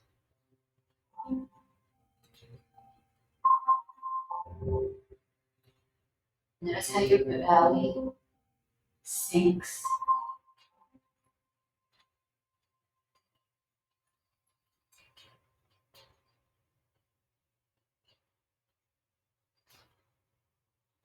And we're going from here to nose. So remembering this.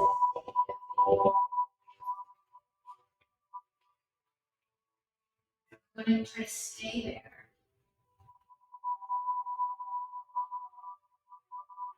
Slowly begin to rub your thumbs across the tips of your fingers. Maybe move your jaw back and forth a little bit.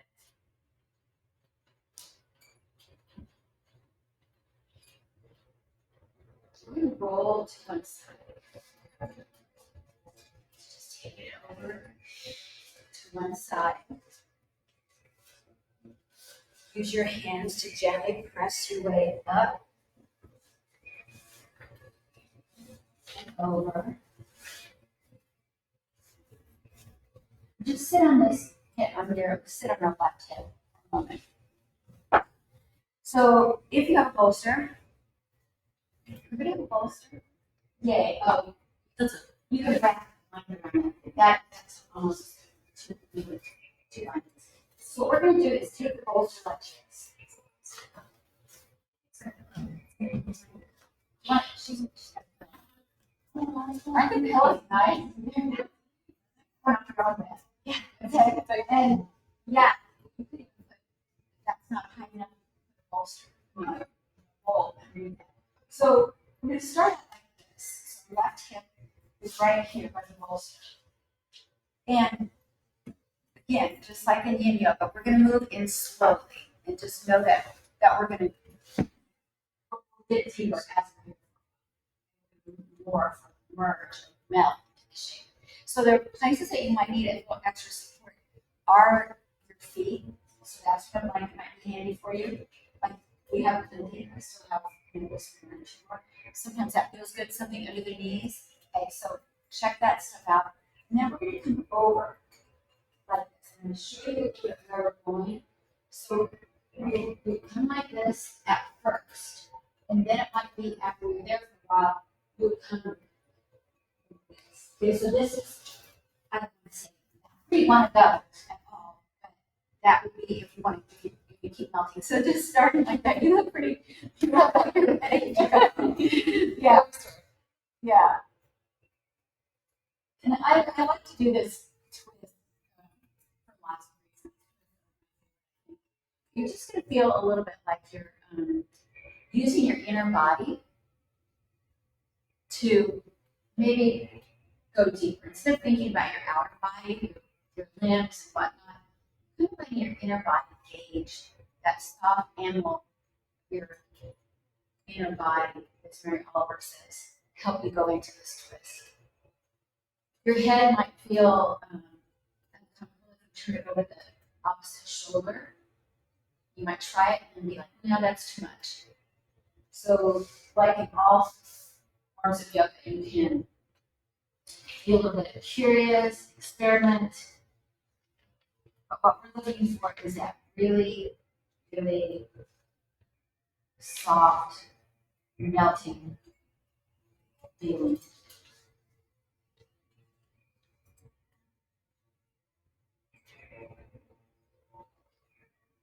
We're using the power of gravity and time to go deep. We're not pushing.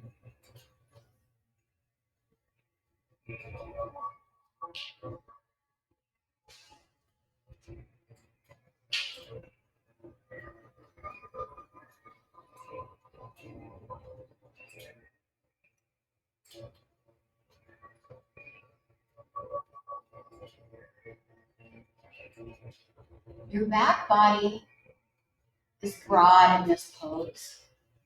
So as you breathe, you might feel that your back body is expanding a little bit more. Your outer shoulders feel like they're loosening up a little bit. If you feel like you need support in your elbows, you can do that.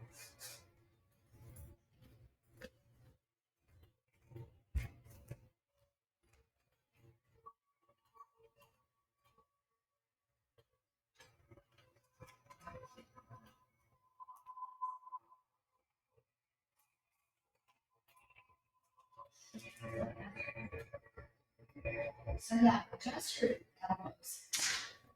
If you feel like they're kind of hanging in the air and they have no support, we still have more stuff we can put under joints.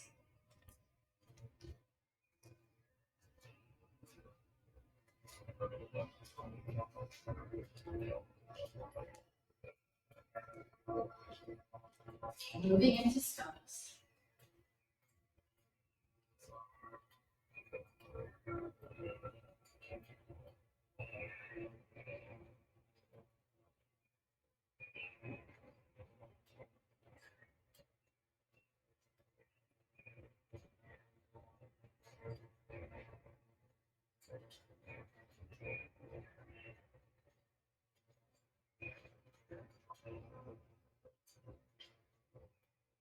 So stay here just about 30 more seconds, but if you'd like to stay longer, do.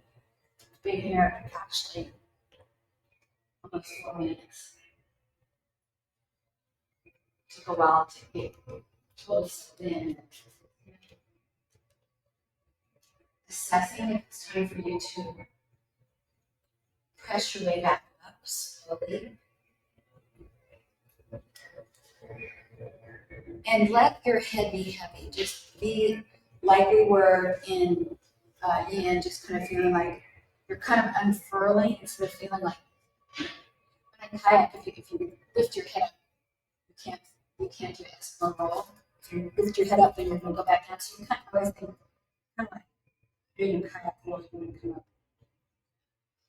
And then we're going to roll to the other side. That's it. So now you probably think, oh, I'm not doing anything. I'm just laying down on the floor. It's a waste of time, but trust in the process. This is one of the most researched aspects of yoga there is. Just this ability to slowly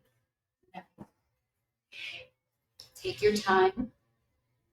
Why I like to do one side and then the other side is it's kind of interesting. You'll see that one side feels different than the other. Of course, you know we all have tendencies to cross our legs a certain way or kick the ball a certain way. So first thing is just becoming more aware. What's going on with this side? Because this side really, how does this side stretch? What does my mind do when I'm laying on this side compared to when I'm on my other side?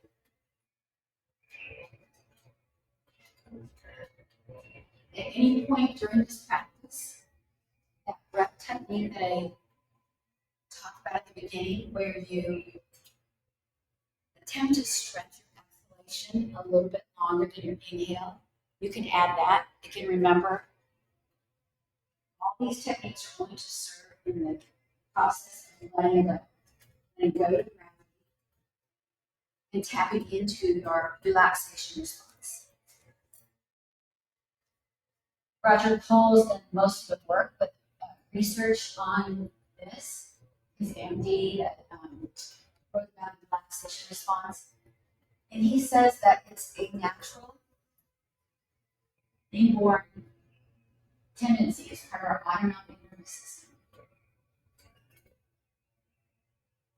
It just needs to be triggered.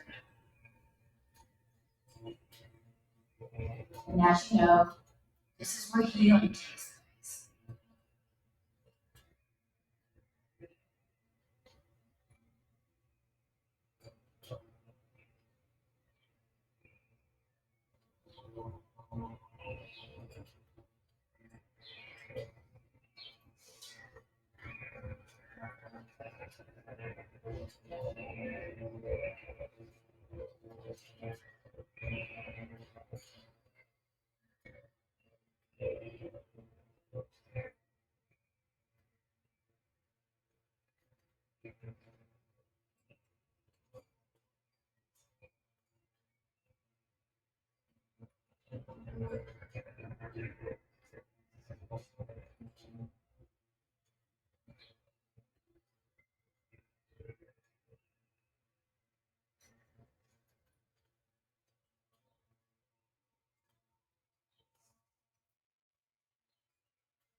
So we're going to prepare to move from this position.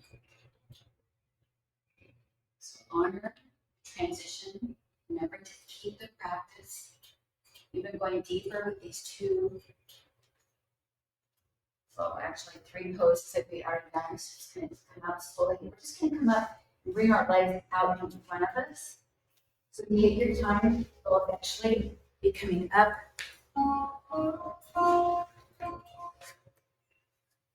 And bring your feet out in front of you. And just rock side to side.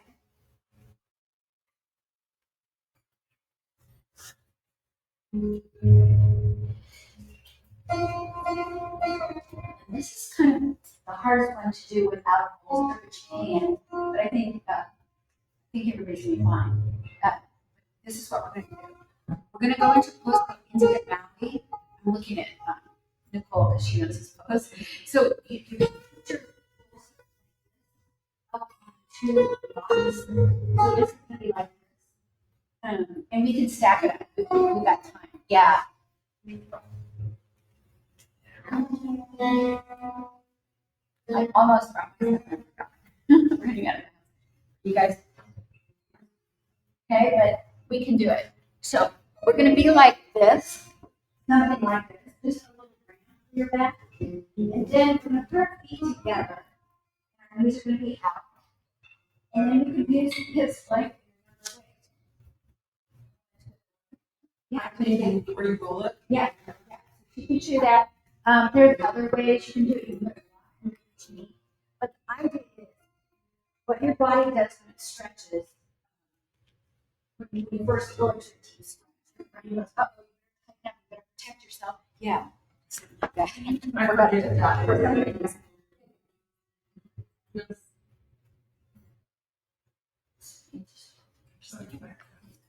Oh, okay. Kind of sweat actually. Oh, And there might be another.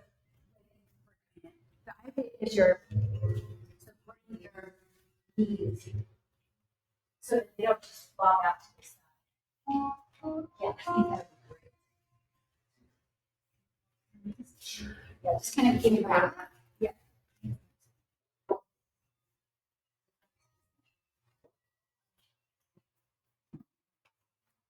So that way your knees won't go all the way down to the ground. I think this is, we should walk on this.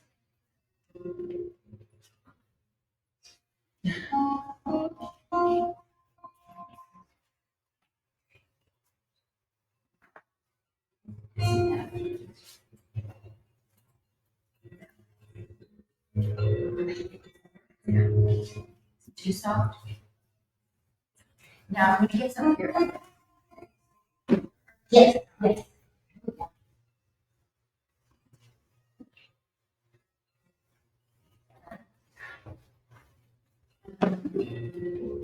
So yeah, we will get patient with all the fidgeting that we have to do to get ourselves into a comfortable position.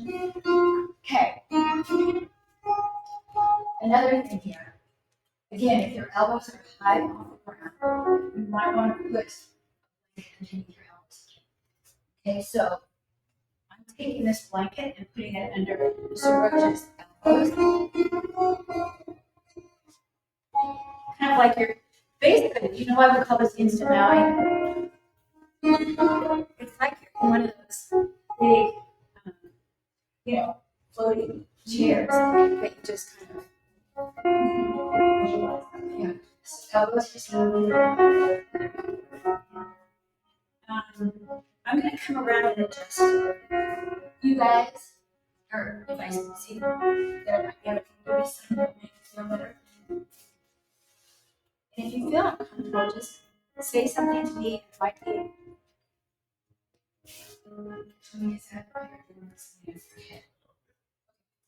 Okay.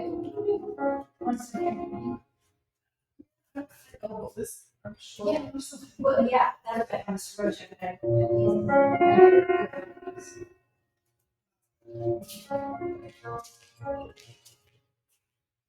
And if you can, if it feels okay, you might roll your palms so they're open. But this is it's just, these are always bring a little bit more openness.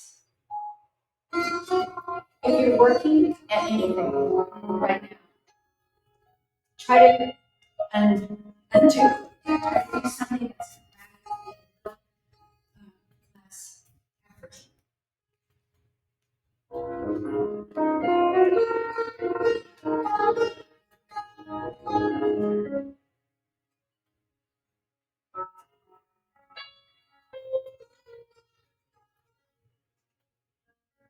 Maybe it feels like just wish I had some little thing different. You could kind of call me over to you with either lifting your hand or whatever. So we did a twist on each side, and now we're allowing our front body to open up.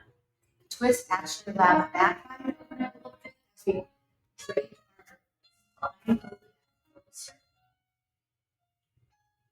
So now our shoulders are coming together a little bit more, but our front body is opening up. So again, you might think of that plastic shopping bag with a turkey in it. It's kind of like that turkey is stretching on that plastic bag a bit more. I go back to that idea of witnessing yourself here, relaxing.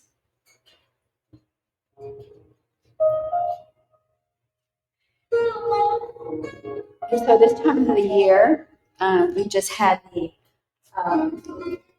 another full moon, the blossom full moon. It's a time when a lot of animals are making babies and having babies. It's Mother's Day tomorrow. So just feel yourself a lot of that self-nurturing. You know, every mother in here, I'm sure, didn't have a perfect mom, but the concept of a mother is that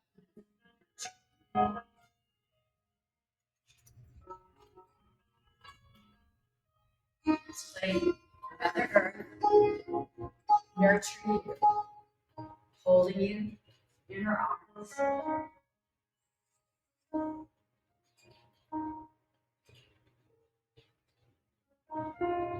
heart open. I'm going to suggest a loving kindness meditation. You might begin as if you're looking at yourself as a small child, as yourself as a small child, another child. May you be healthy. May you be happy. May you be whole. May you be free from suffering and the causes of suffering.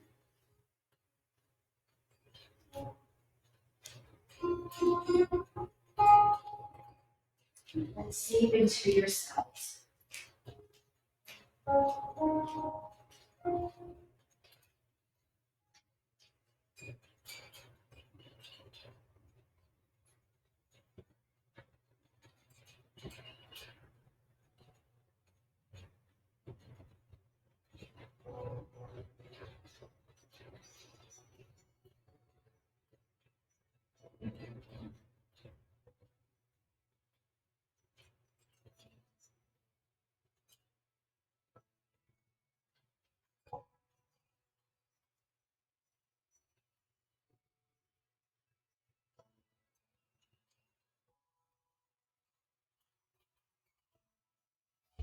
Turn your attention again to your belly, feeling the rise and fall of your belly.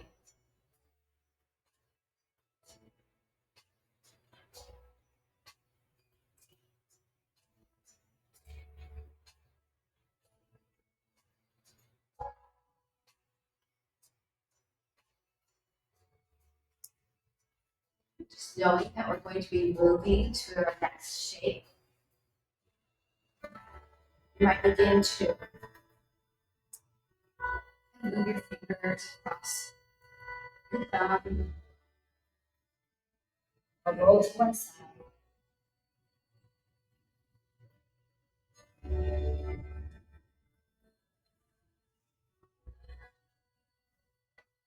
your time. We're actually moving up into take your time. You probably have something around your feet. Just keep it there. You have the bolster behind you. You might want to shift back. You can sit on the edge of the bolster or blanket.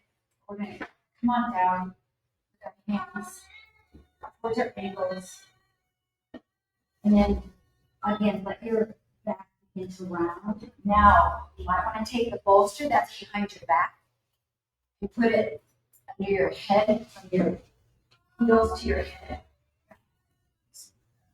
Easier on there. And then you might say, oh, I want to move my feet. Maybe you want to take them out of feet together. Yeah. So we're back to stretching our back body again. Here's as much support as you need so that you can go ahead and get forward. You're not fidgeting with distractions of discomfort. Again, you go deeper, not by pushing. Go deeper, not by pushing, but by letting go more. So getting into that soft energy. Yin energy.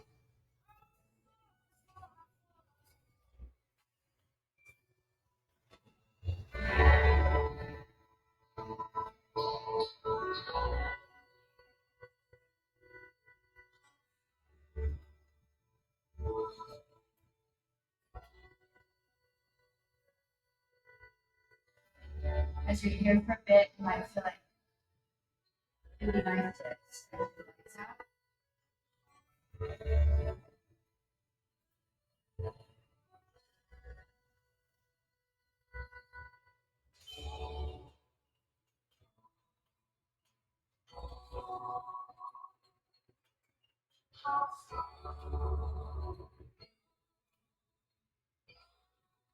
Just practice. We're not doing poses. We're just feeling. We're feeling again. Like Kathleen said about again, using this shape, this particular shape, to help us go deeper into our body, to feel our body, to feel our body in this shape.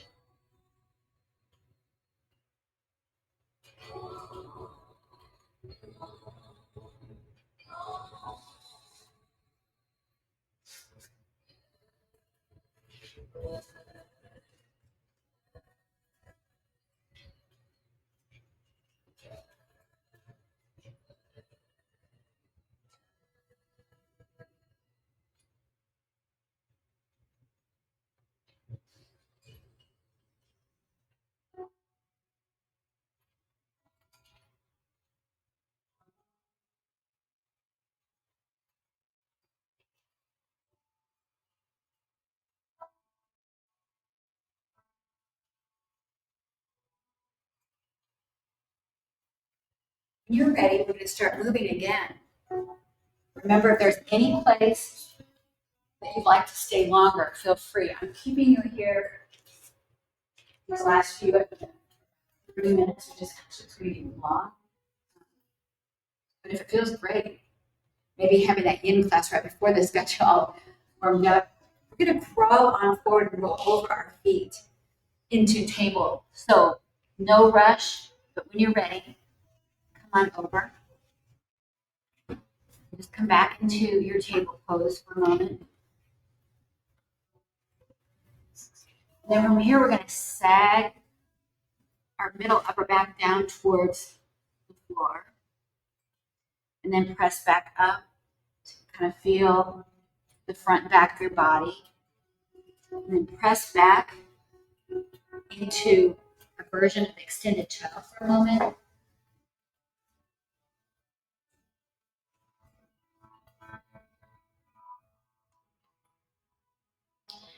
And then we're going into a position that we've already been in the yin class. But I think we'll be okay. We're going to come into a form of pigeon.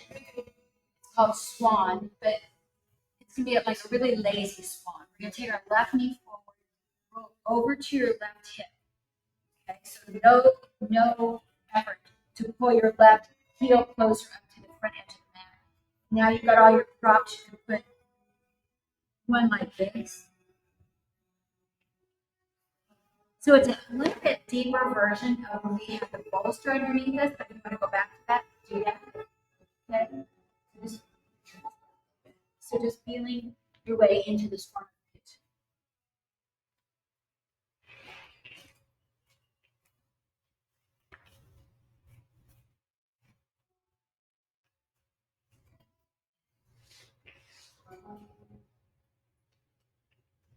All those things that we've been talking about, going back to some of those thoughts of self-nurturing, or maybe giving yourself that same loving kindness that again.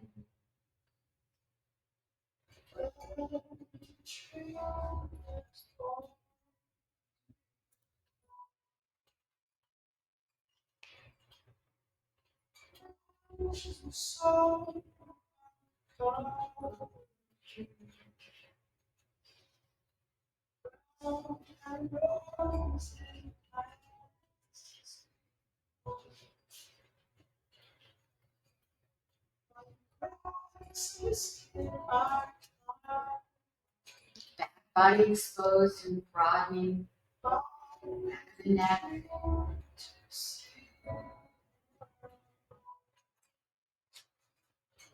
Lazy pigeon.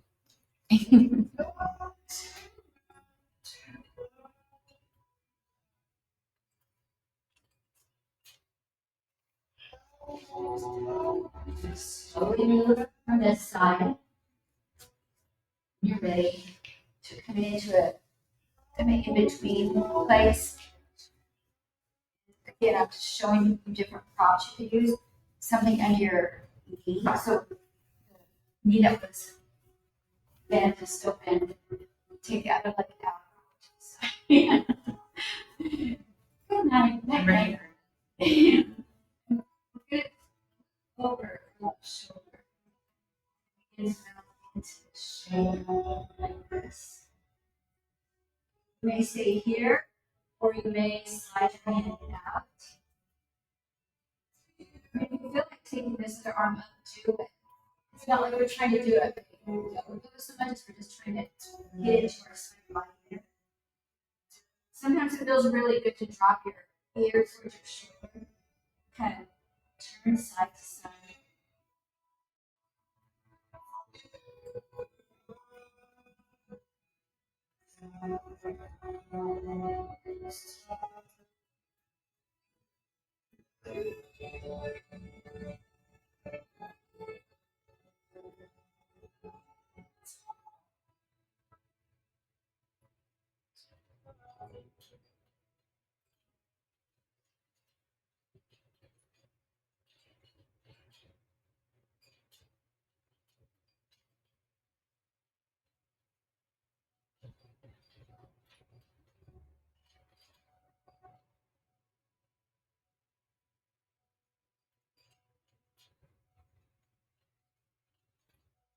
Just your breathing. Can you deepen your exhale?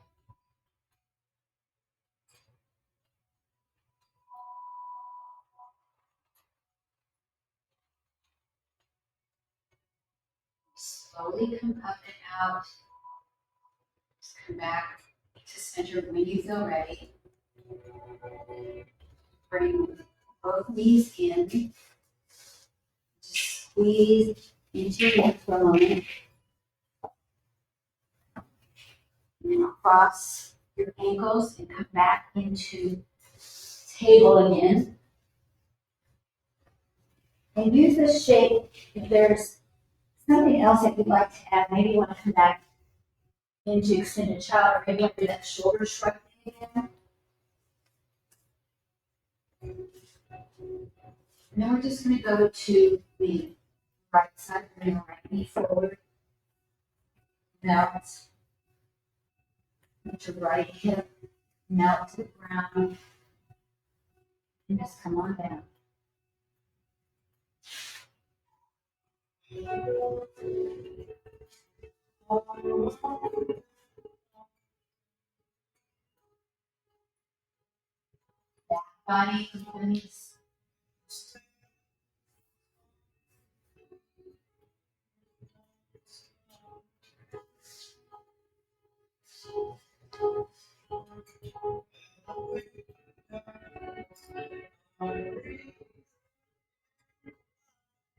So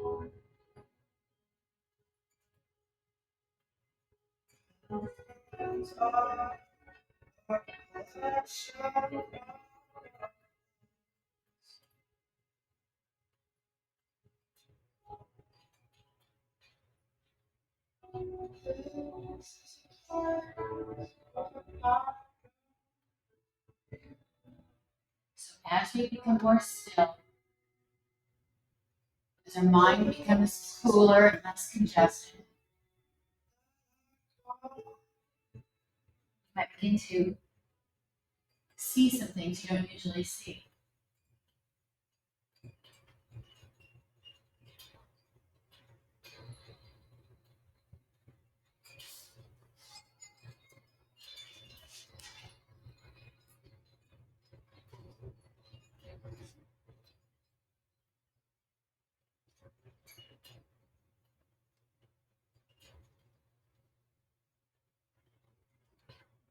Releasing everywhere, even the core, your belly gets softer.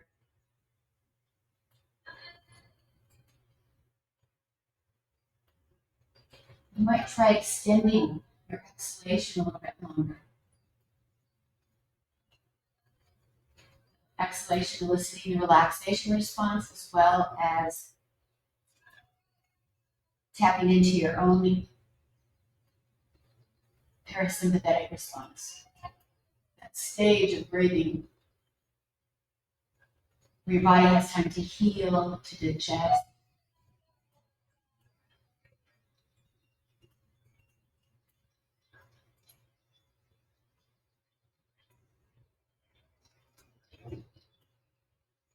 We even found out things as far as what relaxation does for you, as far as things like bone density, weight, just all kinds of things. So again, just trusting that this process, letting go, is really healing.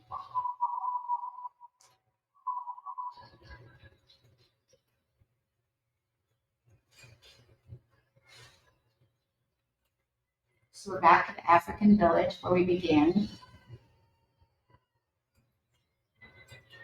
You might notice more in this track than we did at the beginning of our practice.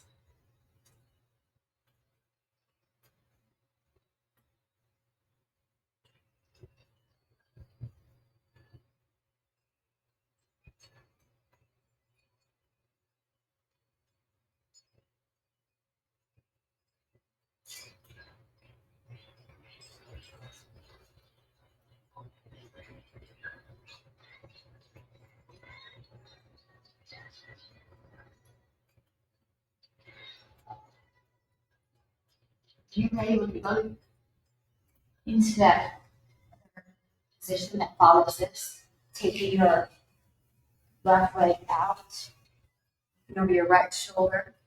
If you like where you're at, I don't see it. But this is that side body stretch. Drop your ear down to your left ear down to your left shoulder.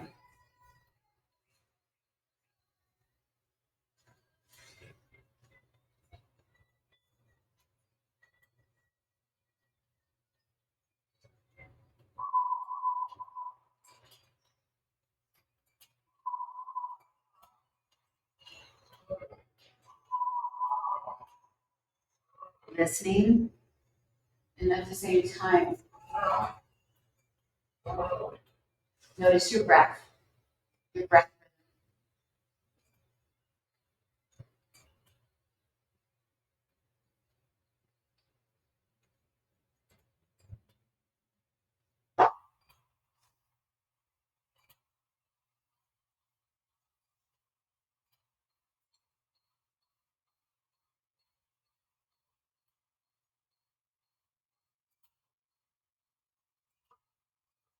Yeah, you can sort of give yourself a little self massage in a place that feels like it's calming for that.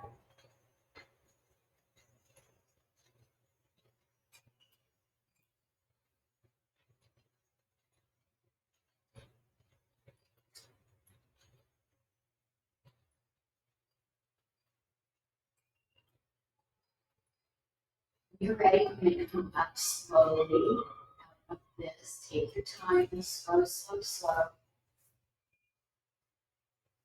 And then you might either want to bring your knees in, you go forward, or you might want to take your legs out. I like to do this. I like to stretch the front of both my legs. I'll show you where we're going. Okay, so this is a little tough. I think it'll be fine because we'll all find different things. But this is a pose called Barre, legs up the wall pose. But you can simulate legs up the wall by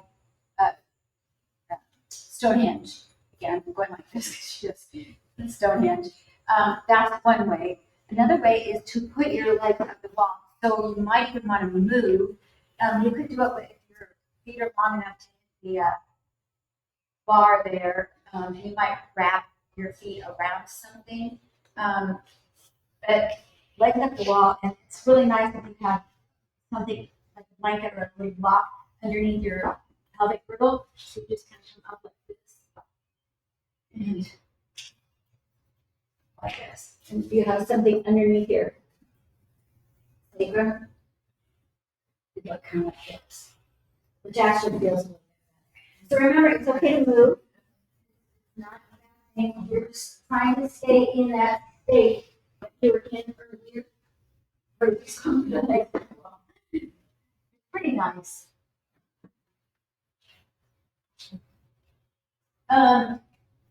Something you can do at home is in a doorway. You can kind of straddle the doorway depending on how wide it is, and then you can take one leg down and put that one leg down through the doorway and have another leg up the wall. Okay, again, I'll come around and see if there's something I can do. Not two or 2 blocks. You okay? Yeah. Okay. Just make sure. Yeah.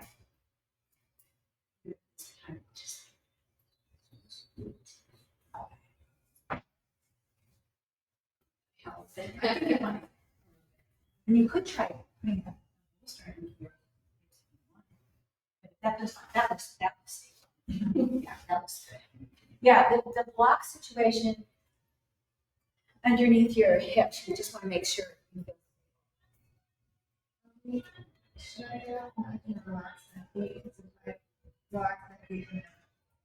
might just really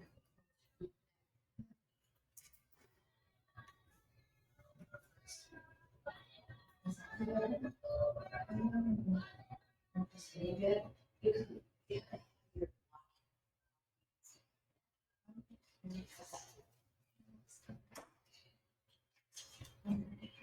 You got sun in your office. Is that better?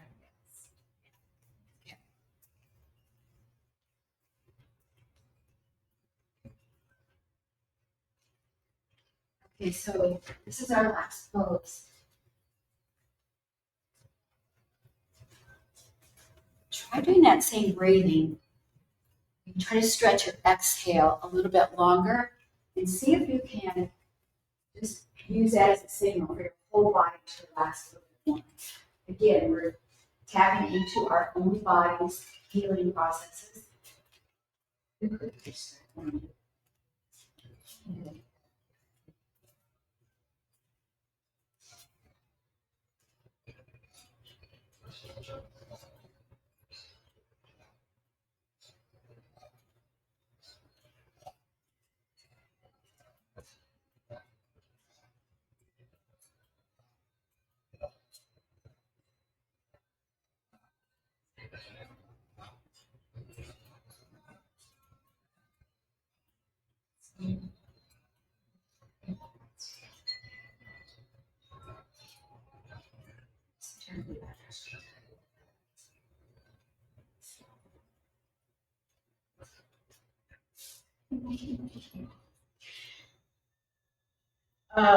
a really cool thing to do. I might use you in a moment. Where you put your feet together, yeah, and then I stand and push there. But everybody's just up now. We'll do that maybe later. Okay. waterfall. Thinking of your legs are up, even if they're not high up, just maybe kind of a low waterfall. Just feel that sense of draining from your feet all the way down and out your crown.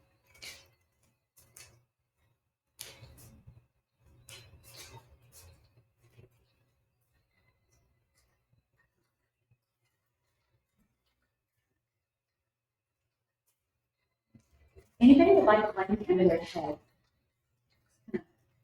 Thanks, Mama.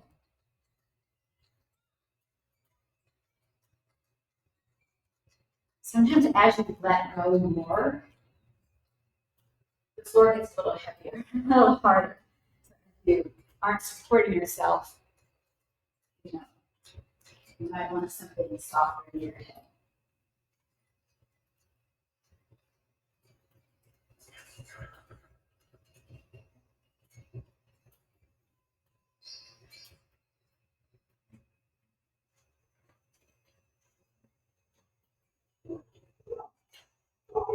I'm going to incorporate a little bit of yoga nidra here, just a little bit.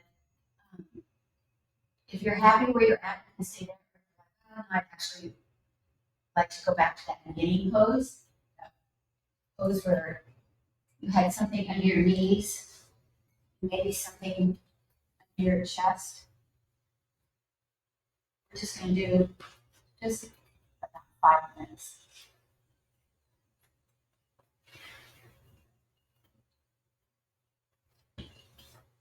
So incidentally, that legs up the wall pose, okay, both my patellas were placed and a foot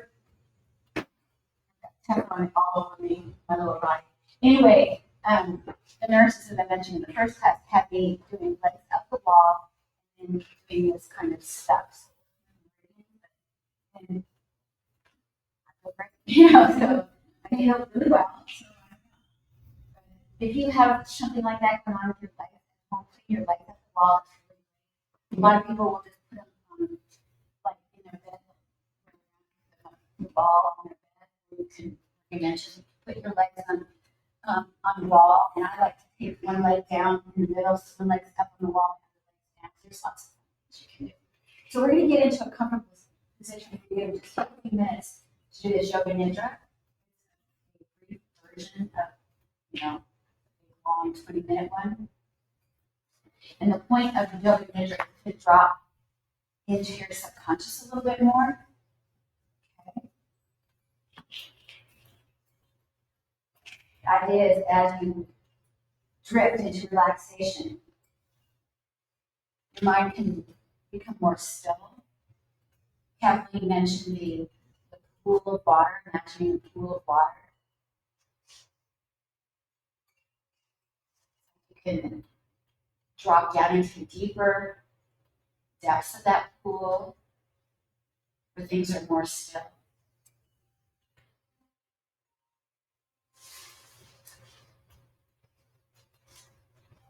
You might let the tip of your tongue rest on the back of your teeth.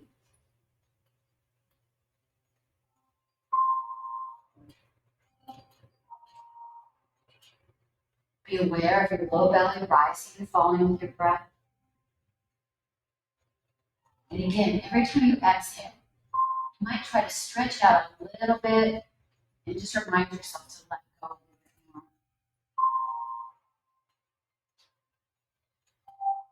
Allowing your body, all the systems in your body, not just your muscles, not just your circulatory system, but all your body is starting to go deeper.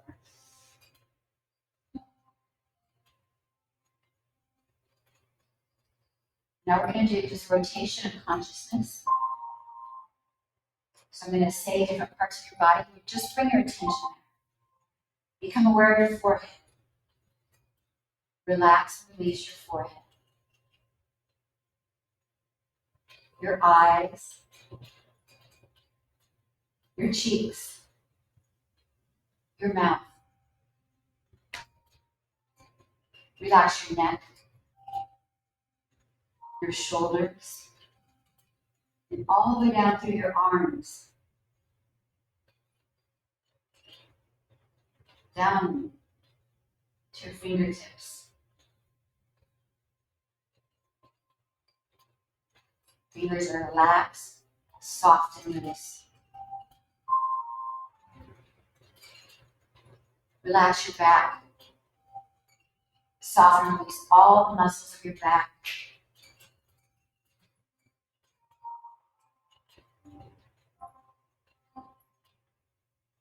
Your chest. No longer efforting with the breath, just allow everything to let go a little bit more. Take your attention to your thighs, your calves, your ankles, your feet, your toes. Toes are completely relaxed, soft and loose, released and relaxed.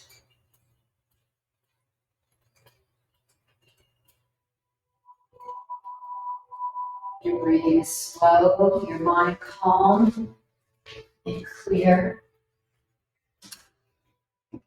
Everything is relaxed. Everything is relaxed.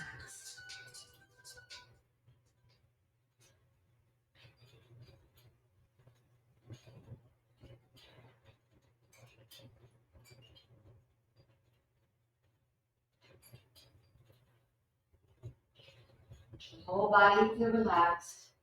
And know that this is a state of being that you can conjure up, you can come to on your own. Right in the middle of that pool, feel like you're dropping a seed of intention. This is a seed for you to plant. A seed for you to plant and take with you into your day.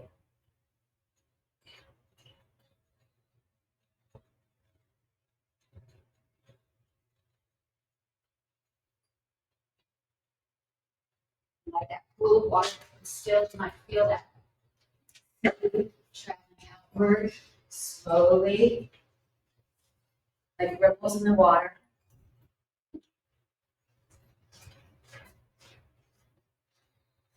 And I'm going to count backwards from 10 now. So when I get to 5, go ahead and begin to move a little bit. When you get to 2, open your eyes, and 1, you'll start moving. So 10, 9, 8, 7, 6, 5, start to move a little bit. 4, 3, 2, you might open your eyes.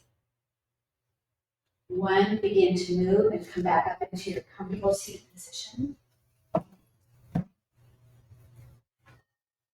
Take your time. Try to carry this all same feeling that you have in your breath. See if you can bring that with you.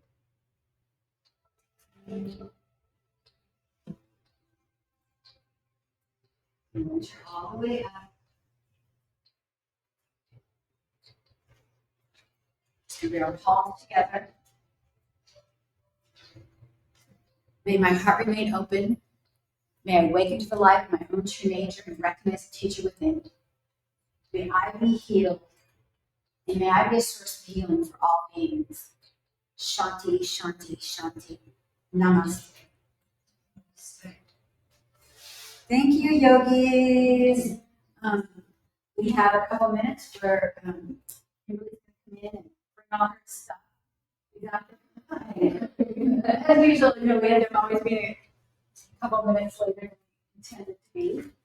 When we're back like this, but yeah, look at all this fun stuff she has.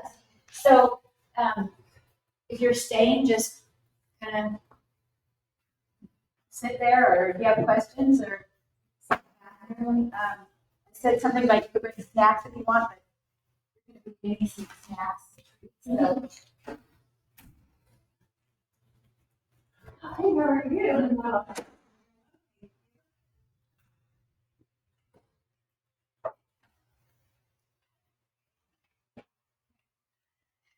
How you guys doing? I feel very, very excited. The stick. You don't have to move. You got your pillow. It's like, does anybody have any questions about teaching? Teaching restorative work.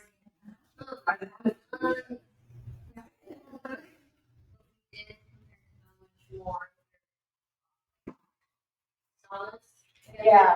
And what, is it like So 30 more or 100 more? there's, and actually we can just, I mean, there's not official. I got, yeah. There's, Smells so good. I do have some handouts on, yes, I do have handouts.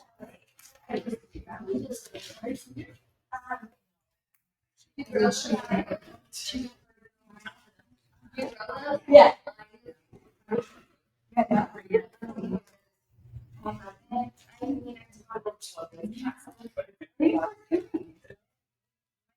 It's breaking out.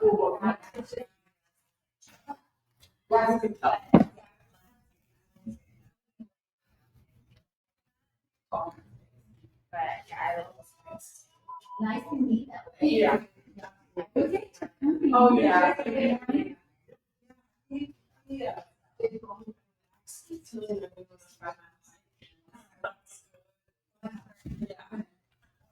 You're relaxing. No.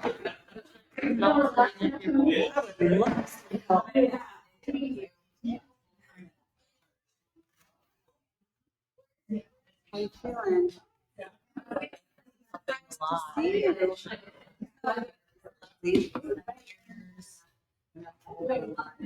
Quite practicing.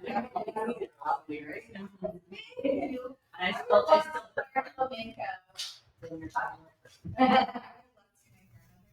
And I just happen to have like here, but I don't have a copy of the names. And I still need to do an extra copy of something. But if you, think it is full. We used this last time, I really gave it a cover. And, well, yeah, so, yeah.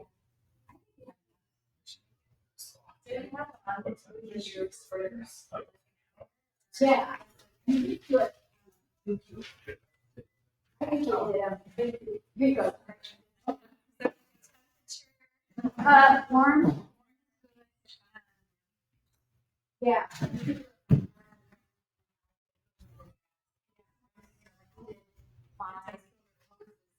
But part of the reason is you have to get on. So. Never. What? Yeah. Yeah. Okay. They're so amazing. Yeah, and they just somehow. Yeah. In bloom.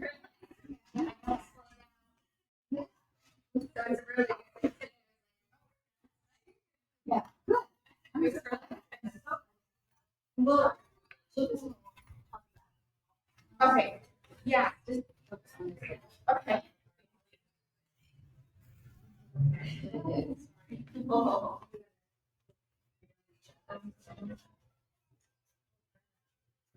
This is, a book, we've been passing out books.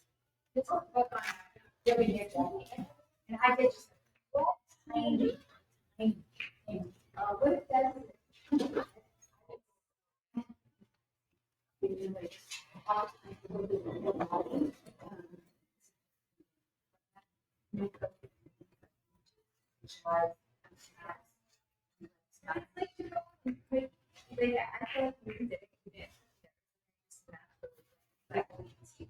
Well, it's here, dropping it honestly to bring my slip finger way down. Oh, thank you. Oh, they have the block walk from right now. You what? They have the block walk on her and blubber. Oh. That's Cool. Oh, hey, yeah. How are you? Yeah, just, and then you bring it to the soap, it's supposed to, see everything. It's like really weird. But I'm like, okay. Yeah. Like these parts of me. Well, that's Just put those. Yeah. Every time I get yeah. it's really, yeah. Yeah, so it's really, we should talk more about it. Anyway, this is the girls, and I don't know if anybody has a CD player anymore, but it has a CD player. Yeah. And I like, I see what's, Yeah, this is really cool. But, you know, people can borrow this if you want to learn more. He's kind of a guy that trademarked yoga ninja under space now here. We can too relax. I rest because it's a trademark thing. You can't it's basically this. What they did is they took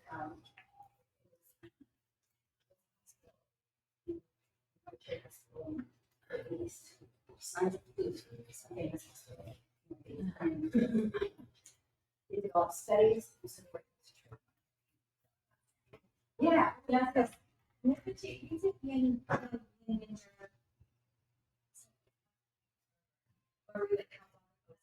yeah, but yeah, kind of like yeah, yeah, yeah. so like Yeah. It's so funny. I didn't turn this off. It's just been recording all this. That's okay. your hours. Yeah, that's a great idea. Even if once you just take a picture of these poses, it's a good way to get them. Oh, yeah. Yeah. Okay, let me. This is the pose. This book you can take pictures of those poses as well.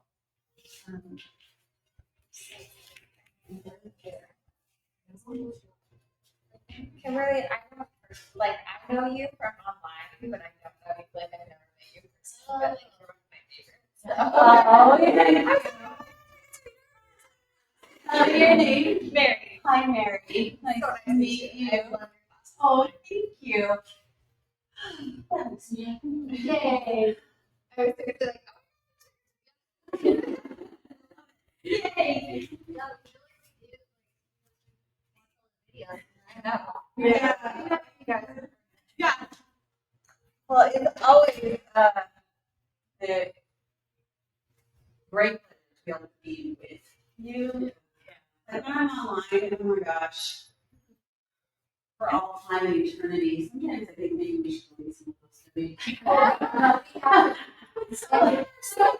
And it's things I say, and then I'm like, Oh, and then technology, you know.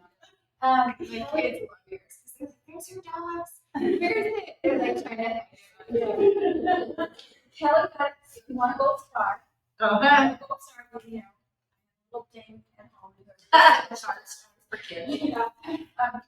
Because she found one that I needed to delete. I was really bummed because he was I was like, why? Because he's such a fun guy. And I'm like, I think it was like, did you see how much it was? I did. This is how do you know? It was like,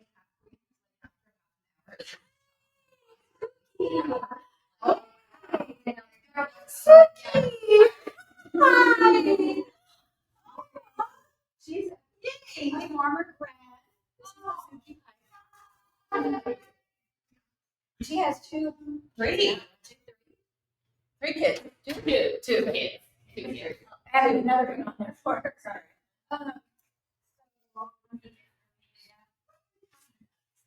Oh, okay. He didn't like that one. It happened this. If you think I should keep the half of the right, that's one good thing about maybe it's really easy to say. So, but if you find something that's just the sound is horrible or whatever, if you're not making me feel bad, it's a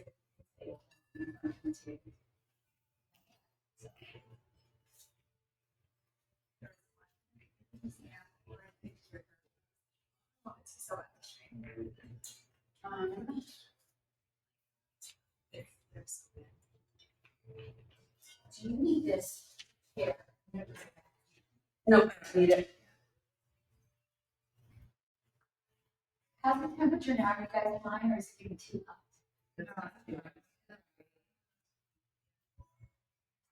Hey, Like right in there.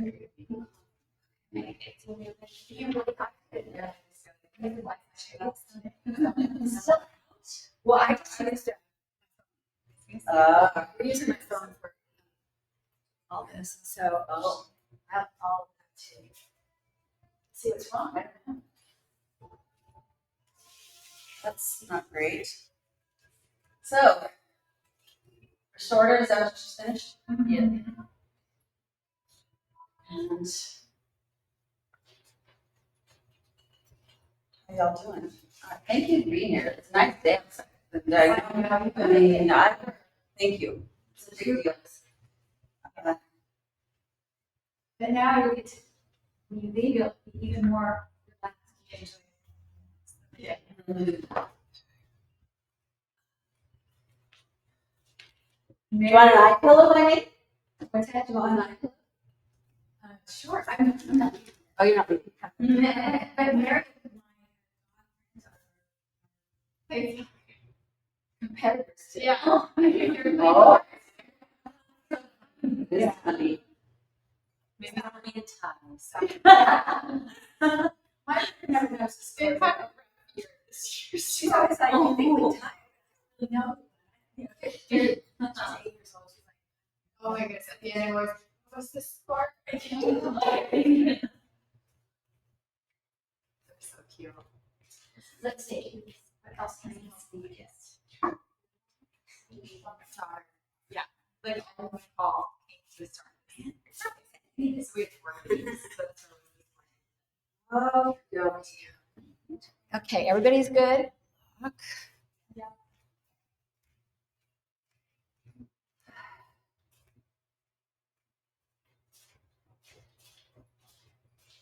So you'll want props because we'll do a. Well, they're good. Like, it looks like you got all the stuff. Yeah. I thought about bringing a few of my bolsters, but I was already bringing so much. I decided I needed to. I mean, I have to find. While we're at it, I've never met a yoga teacher that doesn't have the need to fold things correctly for the back. Yeah, that's a really good lesson. And we don't really talk about that much since we're not in the studio together. But this is a perfect time to talk It is about a perfect time, and it's really, first of all, it's easier, considerate to everybody else who wants to go and get something, but also alignment, as we know, matters. So if you're using props, you want to make sure that, especially like a blanket, that it's got a nice fold in it, and it's not having all this. And it makes a lot of difference. Like, Kimberly, I got this from our background in Miami. They're Yeah. very strict. But, you know, you use a lot of props for things like shoulder stands and head stands and whatnot. Yeah, it is part of your body. Just making sure that. So you guys have like a brand for doing brand service like stuff. For my studio, I have these. What?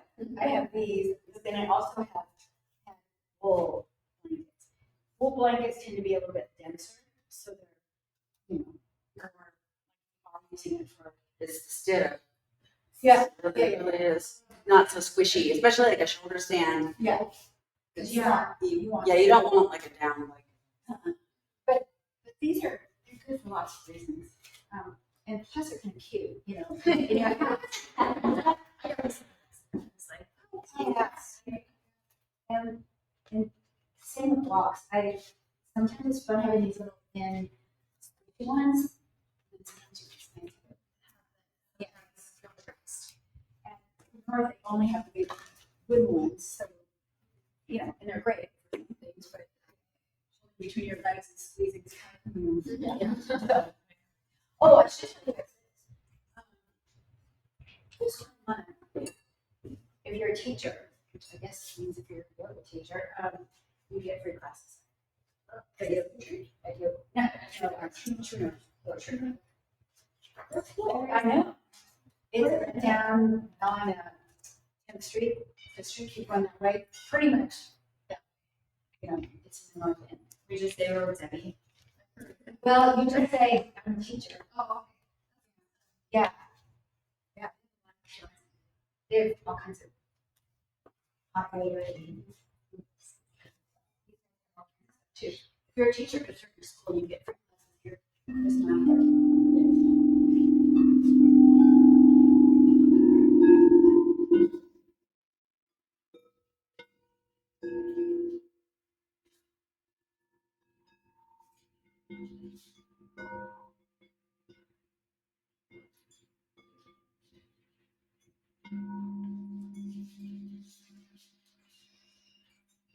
All right, almost ready.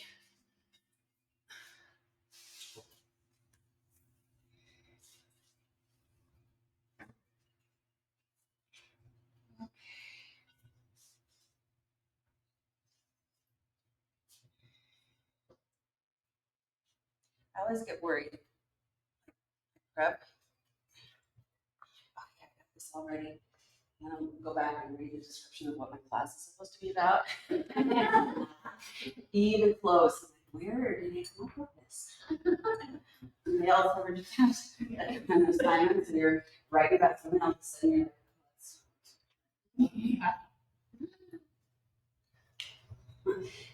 so as I'm pretty sure it's about census. Section. Okay.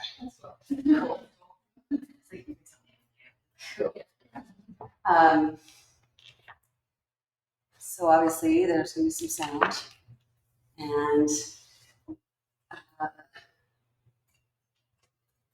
there will be some chocolates. Yeah, I hope you're okay with what I brought, because I was going to stop, but life happened, and it's been a really doozy week for me. Anyway, so I had some linder and irritabilities, and I noticed that the grandchildren must have picked out on the blue dark milk chocolate, which is fine with me because I like dark. But sorry, if you want milk, then well, I don't know, maybe the orange ones are caramel and maybe there. I don't remember. So anyway, so that said, why don't you come and grab a lavender eye glow. I made those. They are filled with lavender buds and flaxseed. And there's a little note, other things that you could do with it. I did have a student, not from my stuff, but she was putting some rice bag on her arm, she had wrist injury. Some winter sport, I think. And oops, anyway, she fell asleep because she'd just gone to the therapist and had the cortisone shot in the wrist or something. She fell asleep, or maybe there's some drugs involved. I don't know. She fell asleep with a rice bag, the heating pad on her arm, and because it's numb from all the injuries she had, she didn't feel the burn. She had 3 heard that. So if you do warm it in the microwave, do it for like 10-second intervals and really move it through. And no drugs before. And No drugs. yeah, she had it was like a surgery on her wrist, and then she had to go back. I don't remember. I'm pretty sure there might have been something too, but also she was numb there, so I don't know. So just be smart if you're gonna heat it, and maybe even wrap it in a towel. So, but there's. Thank you. Yeah, you're welcome. Okay. So. Did you get chocolate? I don't know. Get chocolate too. Twist your arms. Yeah. Yeah, that's why I was like, do we get to take more than one? Sure. Okay. I have to tell you that my grandmother She's all outside her house. Never. I think of my grandmother too. Yeah. My grandmother too. Must have been a, yeah, maybe my grandchildren will say the same thing about me. So that would be Yeah. fun. I don't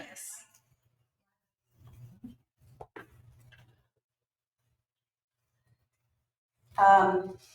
Okay.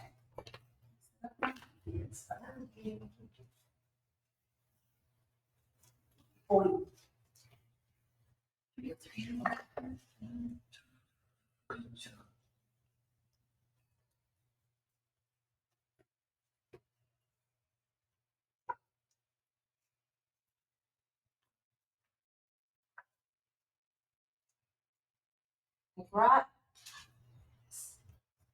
yes, if you wanted to, I brought it because I liked, who was it we were talking about, the Upanishads and the horse and the reins? Two of you? Yeah, well, anyway, I've got this deck, so if you wanted to pick out a card and just see what happens, they're great yoga cards and they're beautiful artwork. Anyway, the one on sense control, Pratyahara, which is really what this is all about. It's a great picture with the horses. It's really pretty. And it's from, well, like I mentioned in other sessions, it's Max Strom talks about the horse and carriage, but with horse and chariot. But the whole idea of being who, or I took a class from Dana Trixie Flynn, and she's like, "Who's driving the bus?" Yeah. She's from New York. Yeah. You know, she's big, crazy, tiny little thing, but crazy energy. And who's driving the bus? Are you driving the bus, or is the the critic or whatever? So anyway. It's this idea of the chariots or the horses and the carriage.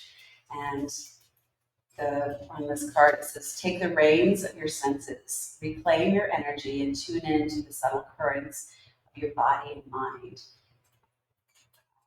In the Bhagavad Gita, Krishna has a lot of conversations with the warrior Arjuna.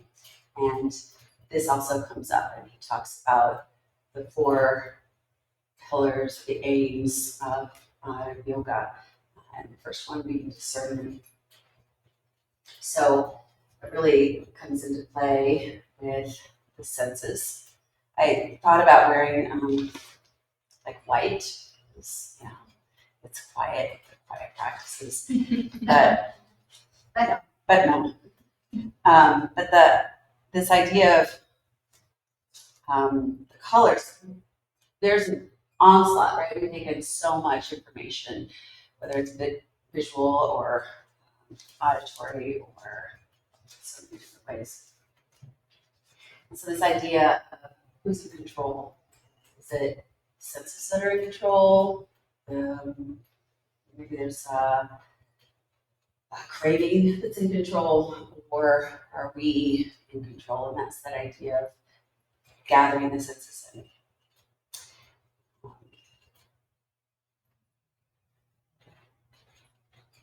So we had a student. Was Marcy in with your group? Nope. No, she wasn't with you. Oh, tell me.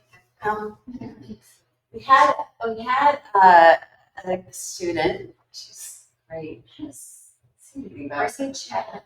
Yeah, she's blind. she's blind, and so she had a lot of great insights for all of us about how to make yoga a little more accessible.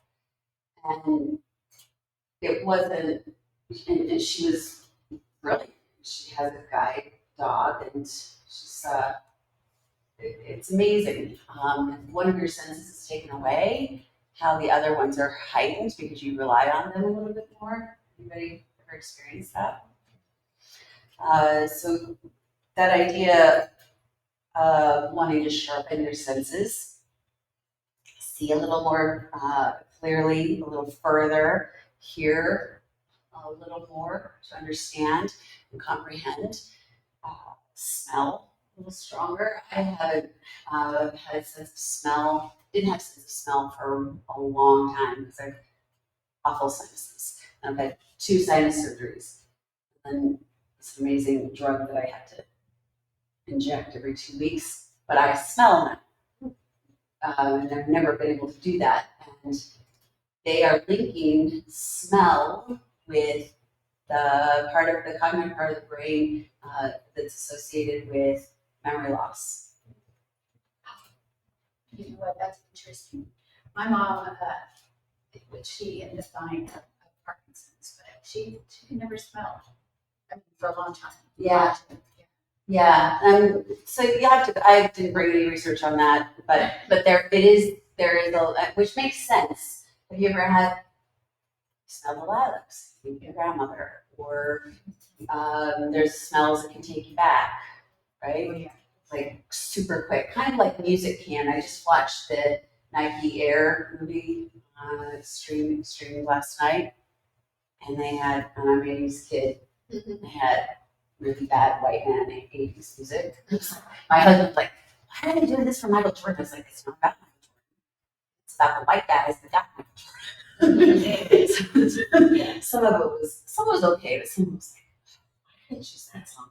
But it took me back. Like every single song, I knew exactly what year they were referencing because of that. So hearing, seeing, all of those coming together to give us that cognitive discernment, or they can also take us out of into dissonance. We don't have that, or we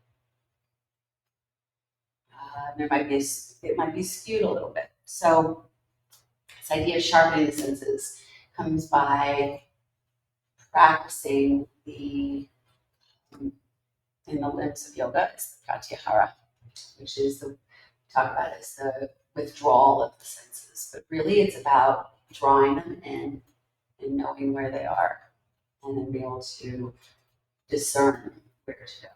That's really, and then be able to act. But if your cravings, are taking you into some other place, then it might not be where you want to be later, right? So let's see, I wrote some things down about that.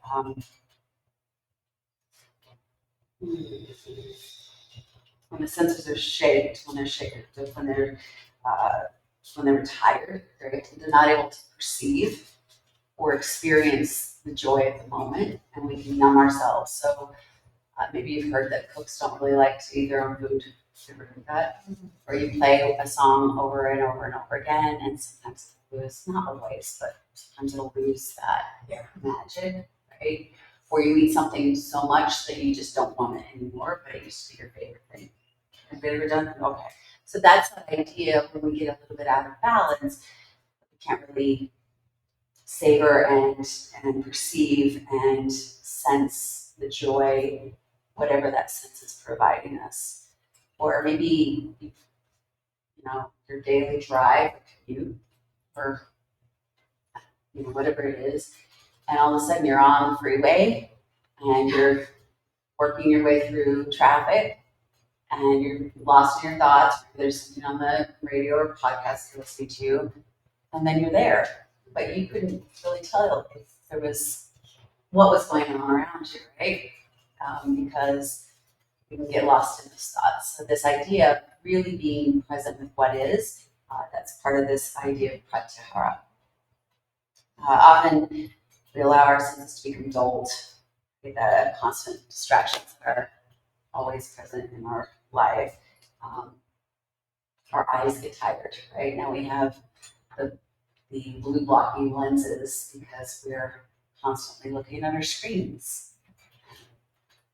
I don't even know what the effect is going to be, long term. It's starting to be an issue for a lot of people because they're tired and more headaches and all of those things. So this idea of practicing with meditation on the senses is really an opportunity to move from pratyahara to the concentration. And in Bhagavad Gita, Krishna, so they have, if you're a Krishna follower, it's Krishna consciousness is what that's referred to. But this idea of pulling in so that you are not being controlled by your senses. Doesn't mean that you shouldn't enjoy a piece of chocolate or listen to music or feel, right? Or have sex. You should do all of those things. But if you're doing it as a numbing and not as something that brings that deep joy in whatever it is, chocolate, music, touch, then we get out of balance. We can start to see some of those cravings that might take us down a road that we don't want to go on. Okay. So the senses are the bridge between objects, chocolate, say, touch, what we're seeing, all of the feels, and our higher self. And so if we really focus on how to rein in the senses and take the joy in what it is that we're seeing, feeling, tasting, smelling, listening to, then we can feel a sense of ourselves rather than the numbing that can happen on the other side of that. Okay. So that said,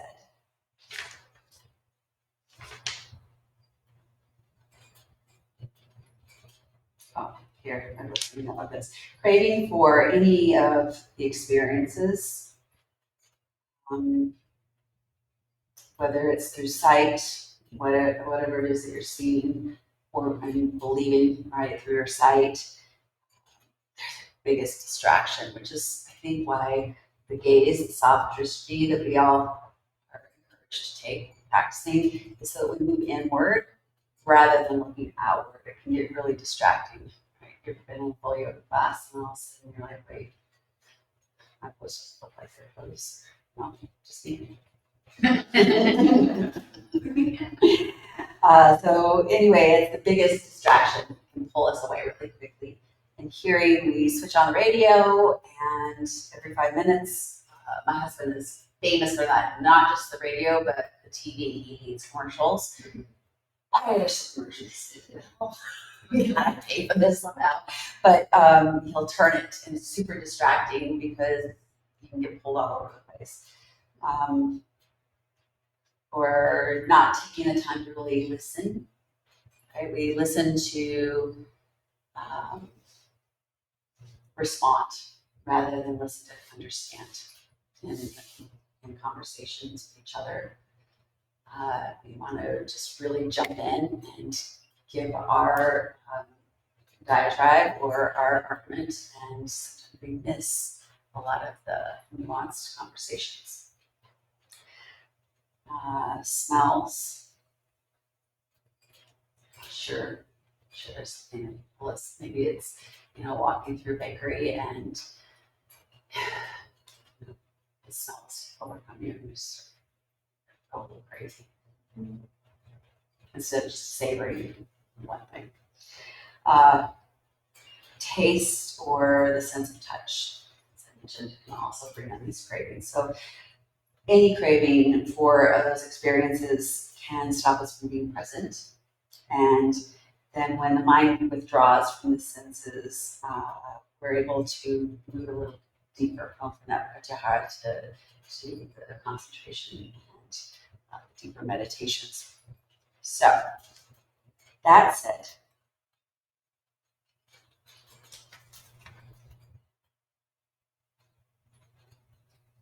I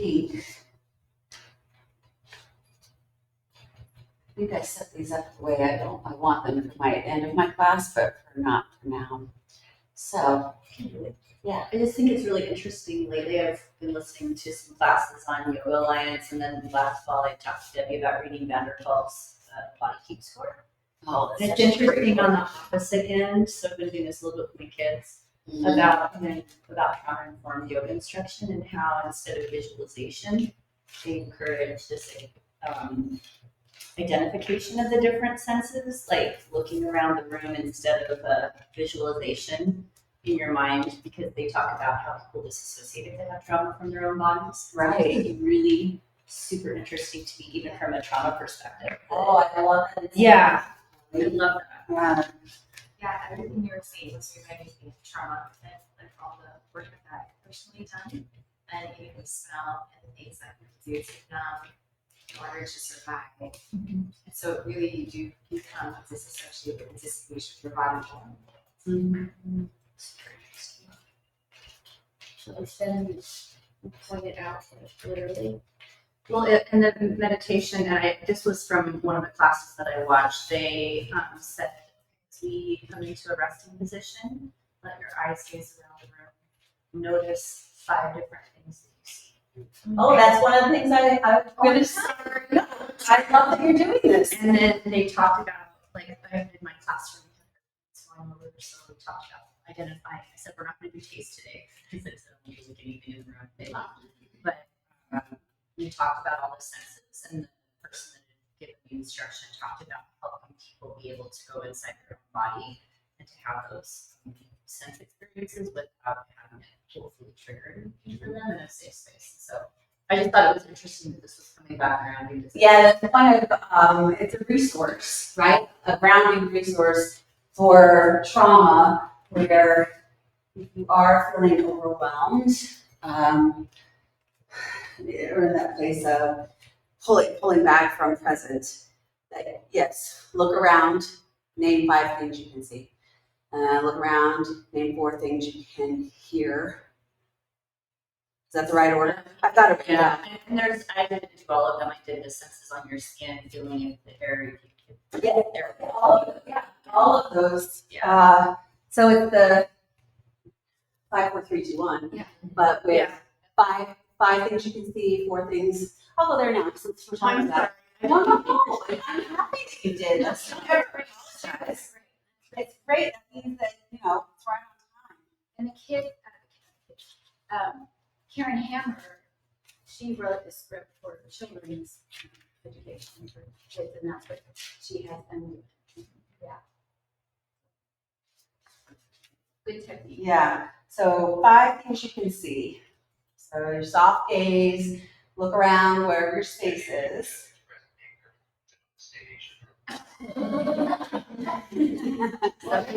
And whether you've chosen to walk or you're resting on the ground, you just take in your surroundings, the colors, the shapes.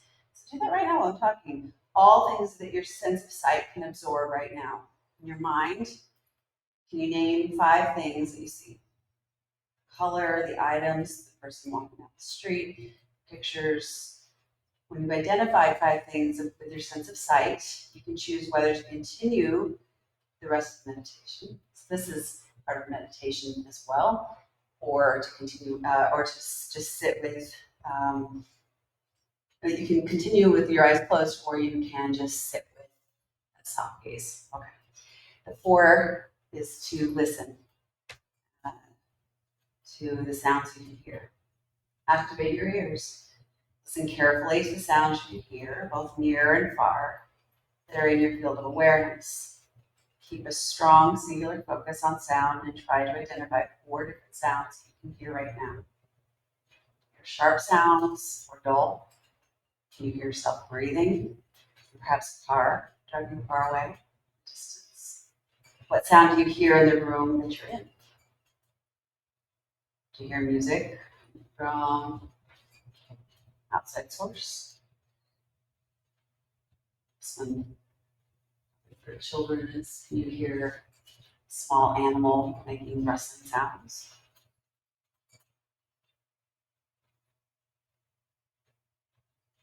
As you listen to these sounds near and far, how sharp do you think your hearing is? When you have heard 4 different sounds coming from different places, it's time to move on to the next sense of feeling. Feel, touch. Identify 3 things you can feel. These can be ways that your skin feels. For example, the different textures of clothes on your body, floor beneath your feet, the air in your skin.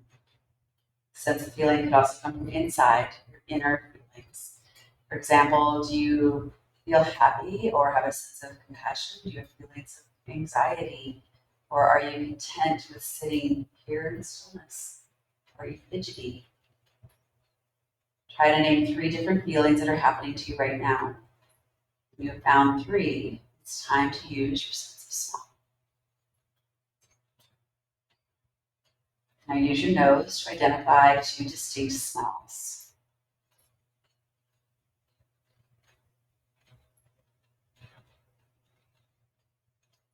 So hard. You smell, depending on where you're at, some examples: freshly cut grass, freshly baked food. You smell the laundry detergent, freshly washed clothes, or wood from grandparents' chair. You notice the difference between cinnamon and clove in your tea. And use your sense of smell. This one's a harder one, but like I mentioned, because it can really pull us into remembering. It's a really important one to discern. Can you use your sense of smell to drop into a certain place of time? Notice the subtle scents that are alive in your home.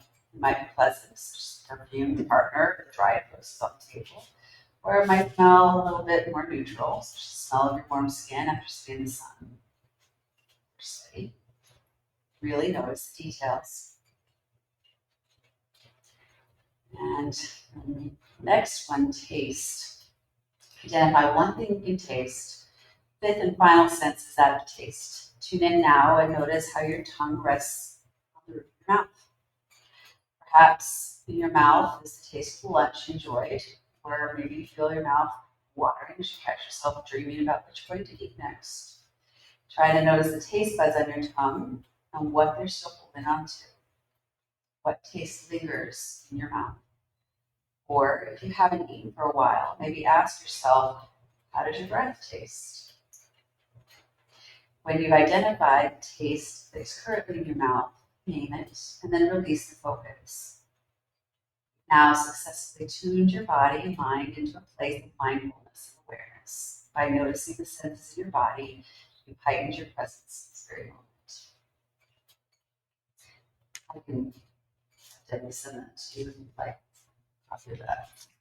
I was just looking for this article on earth elements, like fire, earth, water, fire, air, and rarefied air, and they're all associated with the sense. Yeah. And I believe the first one, earth, is smell and taste. And the reason it's one of the first senses that develops because of, a baby moving towards its mother's milk. And then taste comes next. I can't find it on here, but anyway, I'll send That's it. fantastic. Yeah, I love it. I thought I could find it. All right. So, did you already eat your chocolate? I didn't tell you to eat your chocolate. Go get another piece. But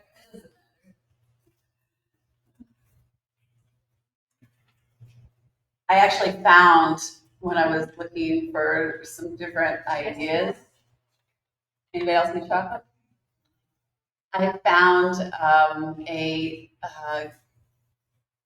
meditation script on eating chocolate. Yes, So it's great. You ready? Yes. Okay. Consider the wrapped chocolate. Does the wrapper make a sound? What color is it? What does it say? Where did it come from? Open the chocolate slowly. Do you feel a sense of anticipation? This reminds me, when I was reading this, is Charlie and the Chocolate Factory all over the place. Of course, he didn't even want the chocolate until the very end. He just wanted something else, right? So that's that sense of getting a little bit carried away. Do you have a sense of anticipation or an urge to immediately put the chocolate in your mouth? What physical sensations do you have? Tune in. What emotions are you feeling? Just note them. One of my first teachers, Dr. Misha, would say, you are not the doer. You think I'm here, I'm the teacher, and you're there, and you're the student. I'm not the doer, you're not the doer, we're just observing, we're just witnesses. from Brazil. Great. I also would say yoga without pranayama is like spaghetti without the sauce. I really loved him. Okay. Where was I? So when we start to label and note, we recognize that we are the observer. We have maybe cravings or aversions, but we are not cravings and aversions, right? We have feelings, and they really inform a lot, but we are more than just feelings. It's what really all of this is. Look at the chocolate. Consider its texture, its color, its weight. Smell the chocolate. Does the smell trigger any other senses? Where do you feel your sense of smell? It's pretty tough. Place the chocolate in your mouth, but don't eat it. How does it feel as it melts? Where in your mouth do you taste it? What's the consistency? What's happening with your mouth, teeth, tongue, lips as it melts? Is the chocolate around? Does the area of taste change? Does the taste itself change? What's happening to the chocolate? How do you feel? Swallow the chocolate, focusing on the sensation. Is there a lingering taste? How do you feel physically and emotionally? Take a little while to consider the experience.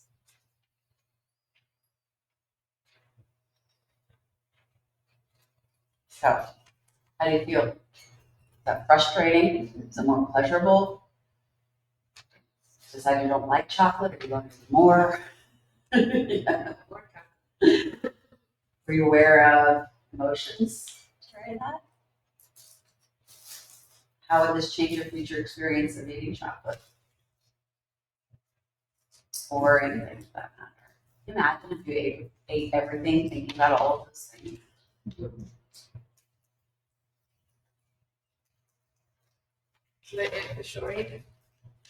She lived on the Abercrombie, or whenever we stayed at her house. She would do like a sensory thing, and they did chew every bite of raw, like everything was like raw carrots, and everything was raw. We would chew every bite at least 20 times. Like, see, like, for it to absorb into our body. We were like little kids, but it was like, so that's just what I was exposed to Yeah. naturally. Yeah, good for you. It was a slow pace, slow pace meals. Yeah. Which was great. Yeah. And I always thought it was weird to watch other people like gulping, eating over the sink really fast. Yeah. What's that? I've noticed that, like, when we went to Italy, everything was very slow. Everything was just so savored. Totally different from the way we do it. I do it. We in the West do it. Okay. So now we're gonna go a little bit deeper. So that one little that 5, 4, 3, 2, 1 I can send to you. There's this goes a little bit deeper into some things.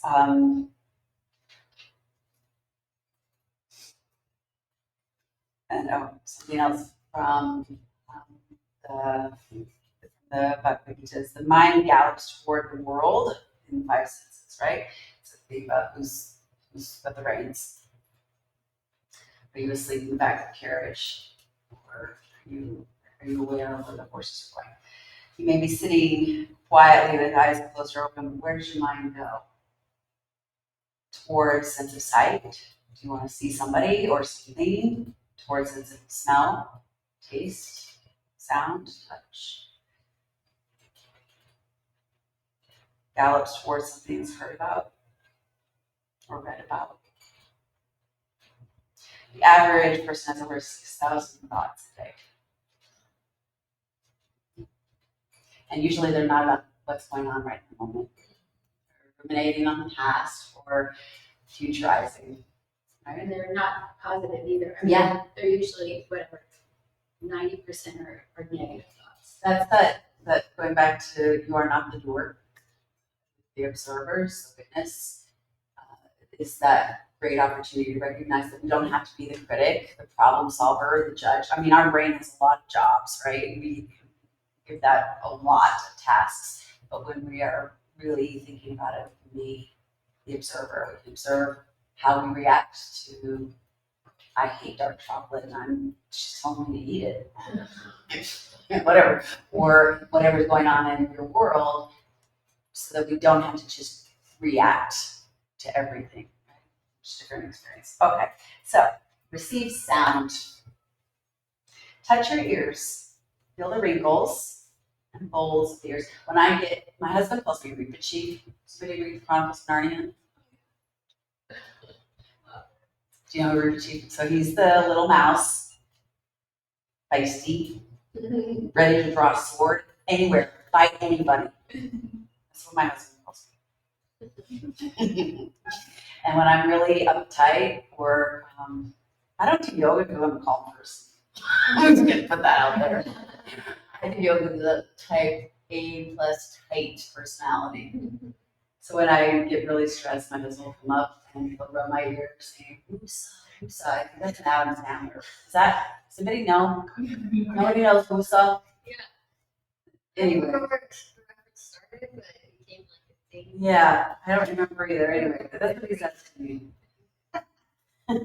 Become aware of the ear canals, your inner ears. Let sounds come to you.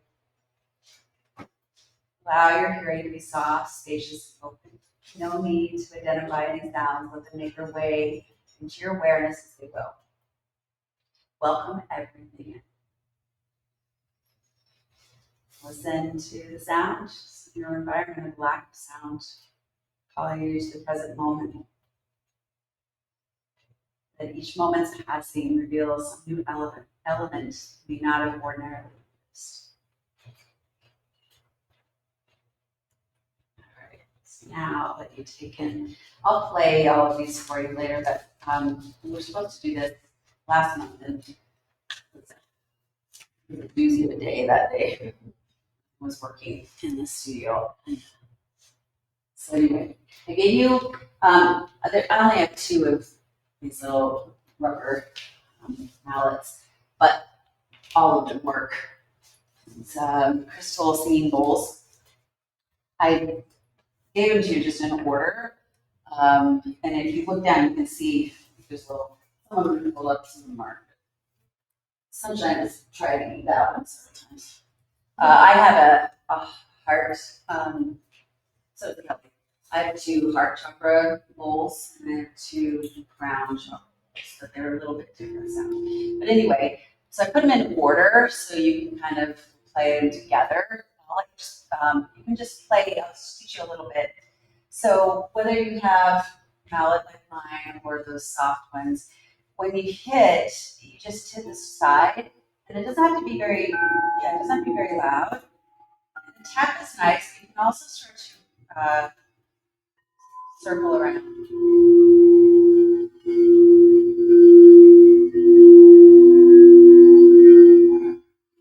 Isn't that amazing?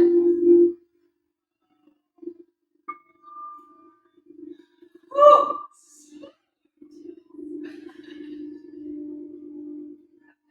Okay, just touch your bowl and stop. Not wild. So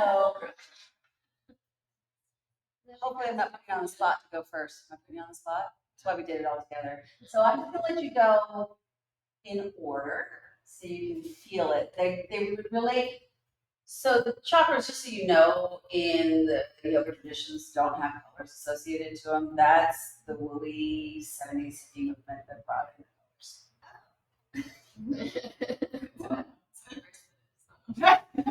Not saying it's bad. I'm just telling you that there nowhere really is there. Is Um, it the same for like the corresponding crystals? Colored crystals? yes. But they do relate to, like Debbie said, the elements, right? The root chakra with the earth element, the sacral chakra with the water element, and they have a vibration tone to them. So the root, if you want to just, you can either tap it or ring it, I don't care.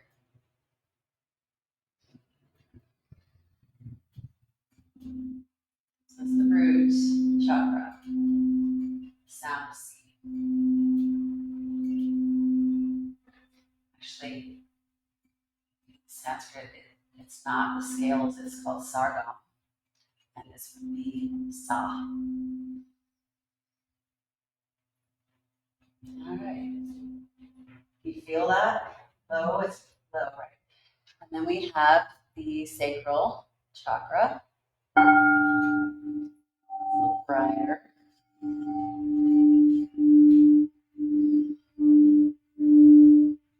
Sound, it's the note D. Right.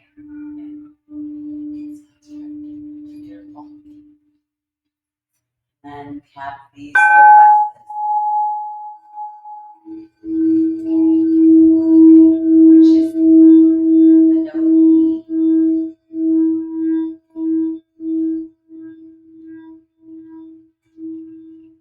See the angels.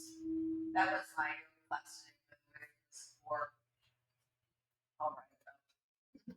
Debbi, she has to keep bringing me in. I'm all over the place. Hate the administrative stuff. F is the heart chakra.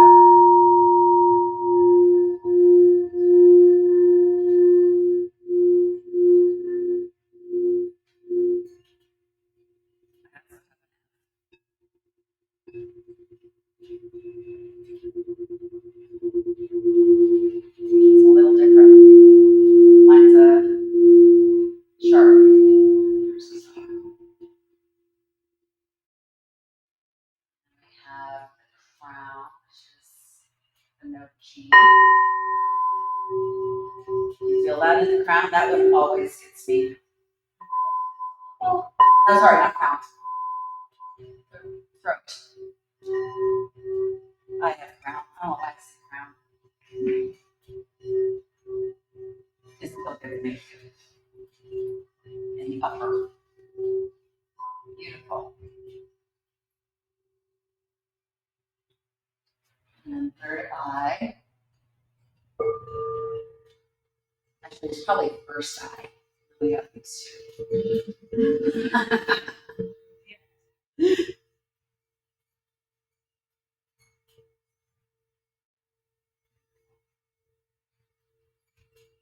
This big one is a crown chakra too, and it's a deeper. Right? My husband fell in love with this bowl. This is my very first crystal bowl. And I fell in love with that little heart chakra.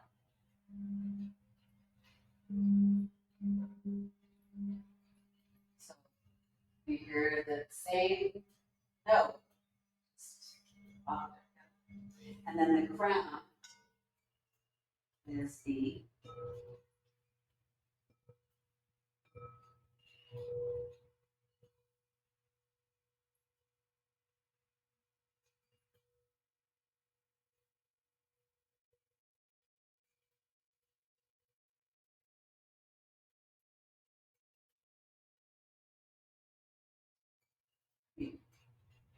sometimes notes don't play very well together. So usually I'm going to just bring a couple of bowls to play. I might bring my C and my E bowl, but not C and D bowl. In fact, you want to just tap it, both of you, the C and the D. Just try it to see. There's not a resonance.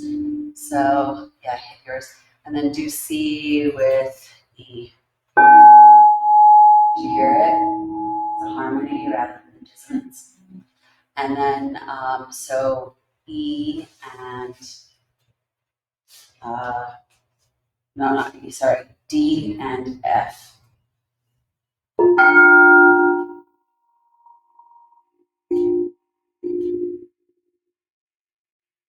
Much better than E and F. Let's try it, see what happens. It's jarring, right? You can fix it by playing D.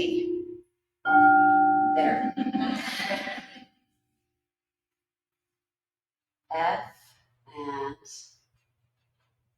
You A? F and A. It sounds like a wind chime to me. Yeah. Much different than F and G. Chalkboard. Yeah. Right? But G and B. Mallets don't strike quite like the. That's pretty. Right? So there's ways that you can start to play with that. I know that there was some interest in that. I'm going to be able to try it out. The other thing is, sometimes we have to hit it loud, and then it can be a little bit jarring too. So you don't have to go loud to get vibrations. In fact, too much can be too much.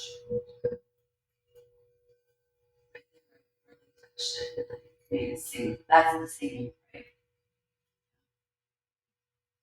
All right.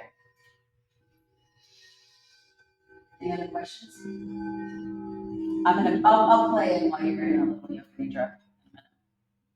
Which has got to be soon because oh my gosh. I know this, but I'm pretty proud of this because back to back, Yeah. not too far off. All right. Why don't you set yourselves up? The smell will be your lavender eye pillow. You'll also feel the weight. Oh yes, you can bring it back to me. Be careful because they break. I know. You buy you a new one. You break it, fine. Yeah.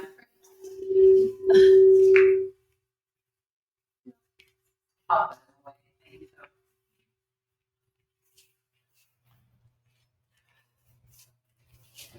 Yeah, so I'm in a, does anybody play an instrument? Piano. So I put them in the every good boy that's fine, or what, you know. Yeah. So they go in order. You have A, G, and go over here.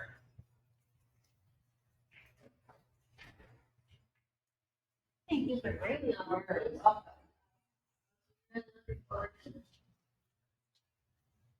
I would have been able to put it together. I would have put like little notes you could sort of follow and make some sort of melody. I just trying to do that.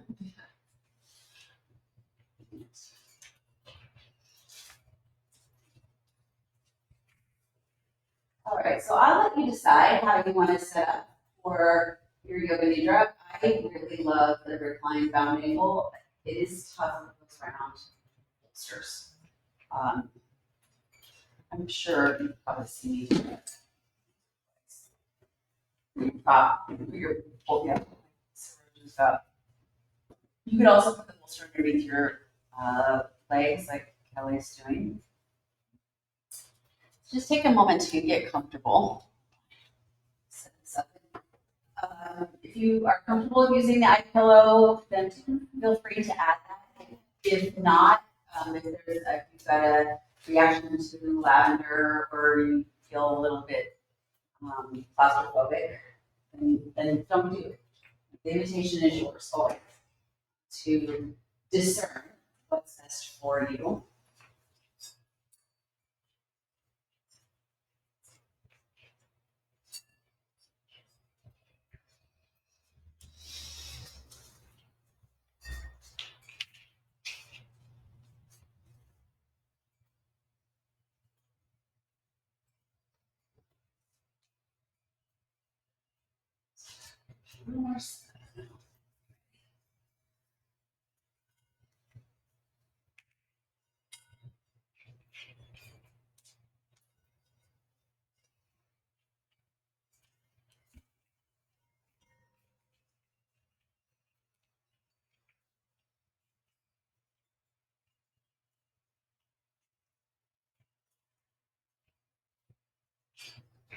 We're looking at the dates for this workshop. Right, it's Mother's Day weekend. And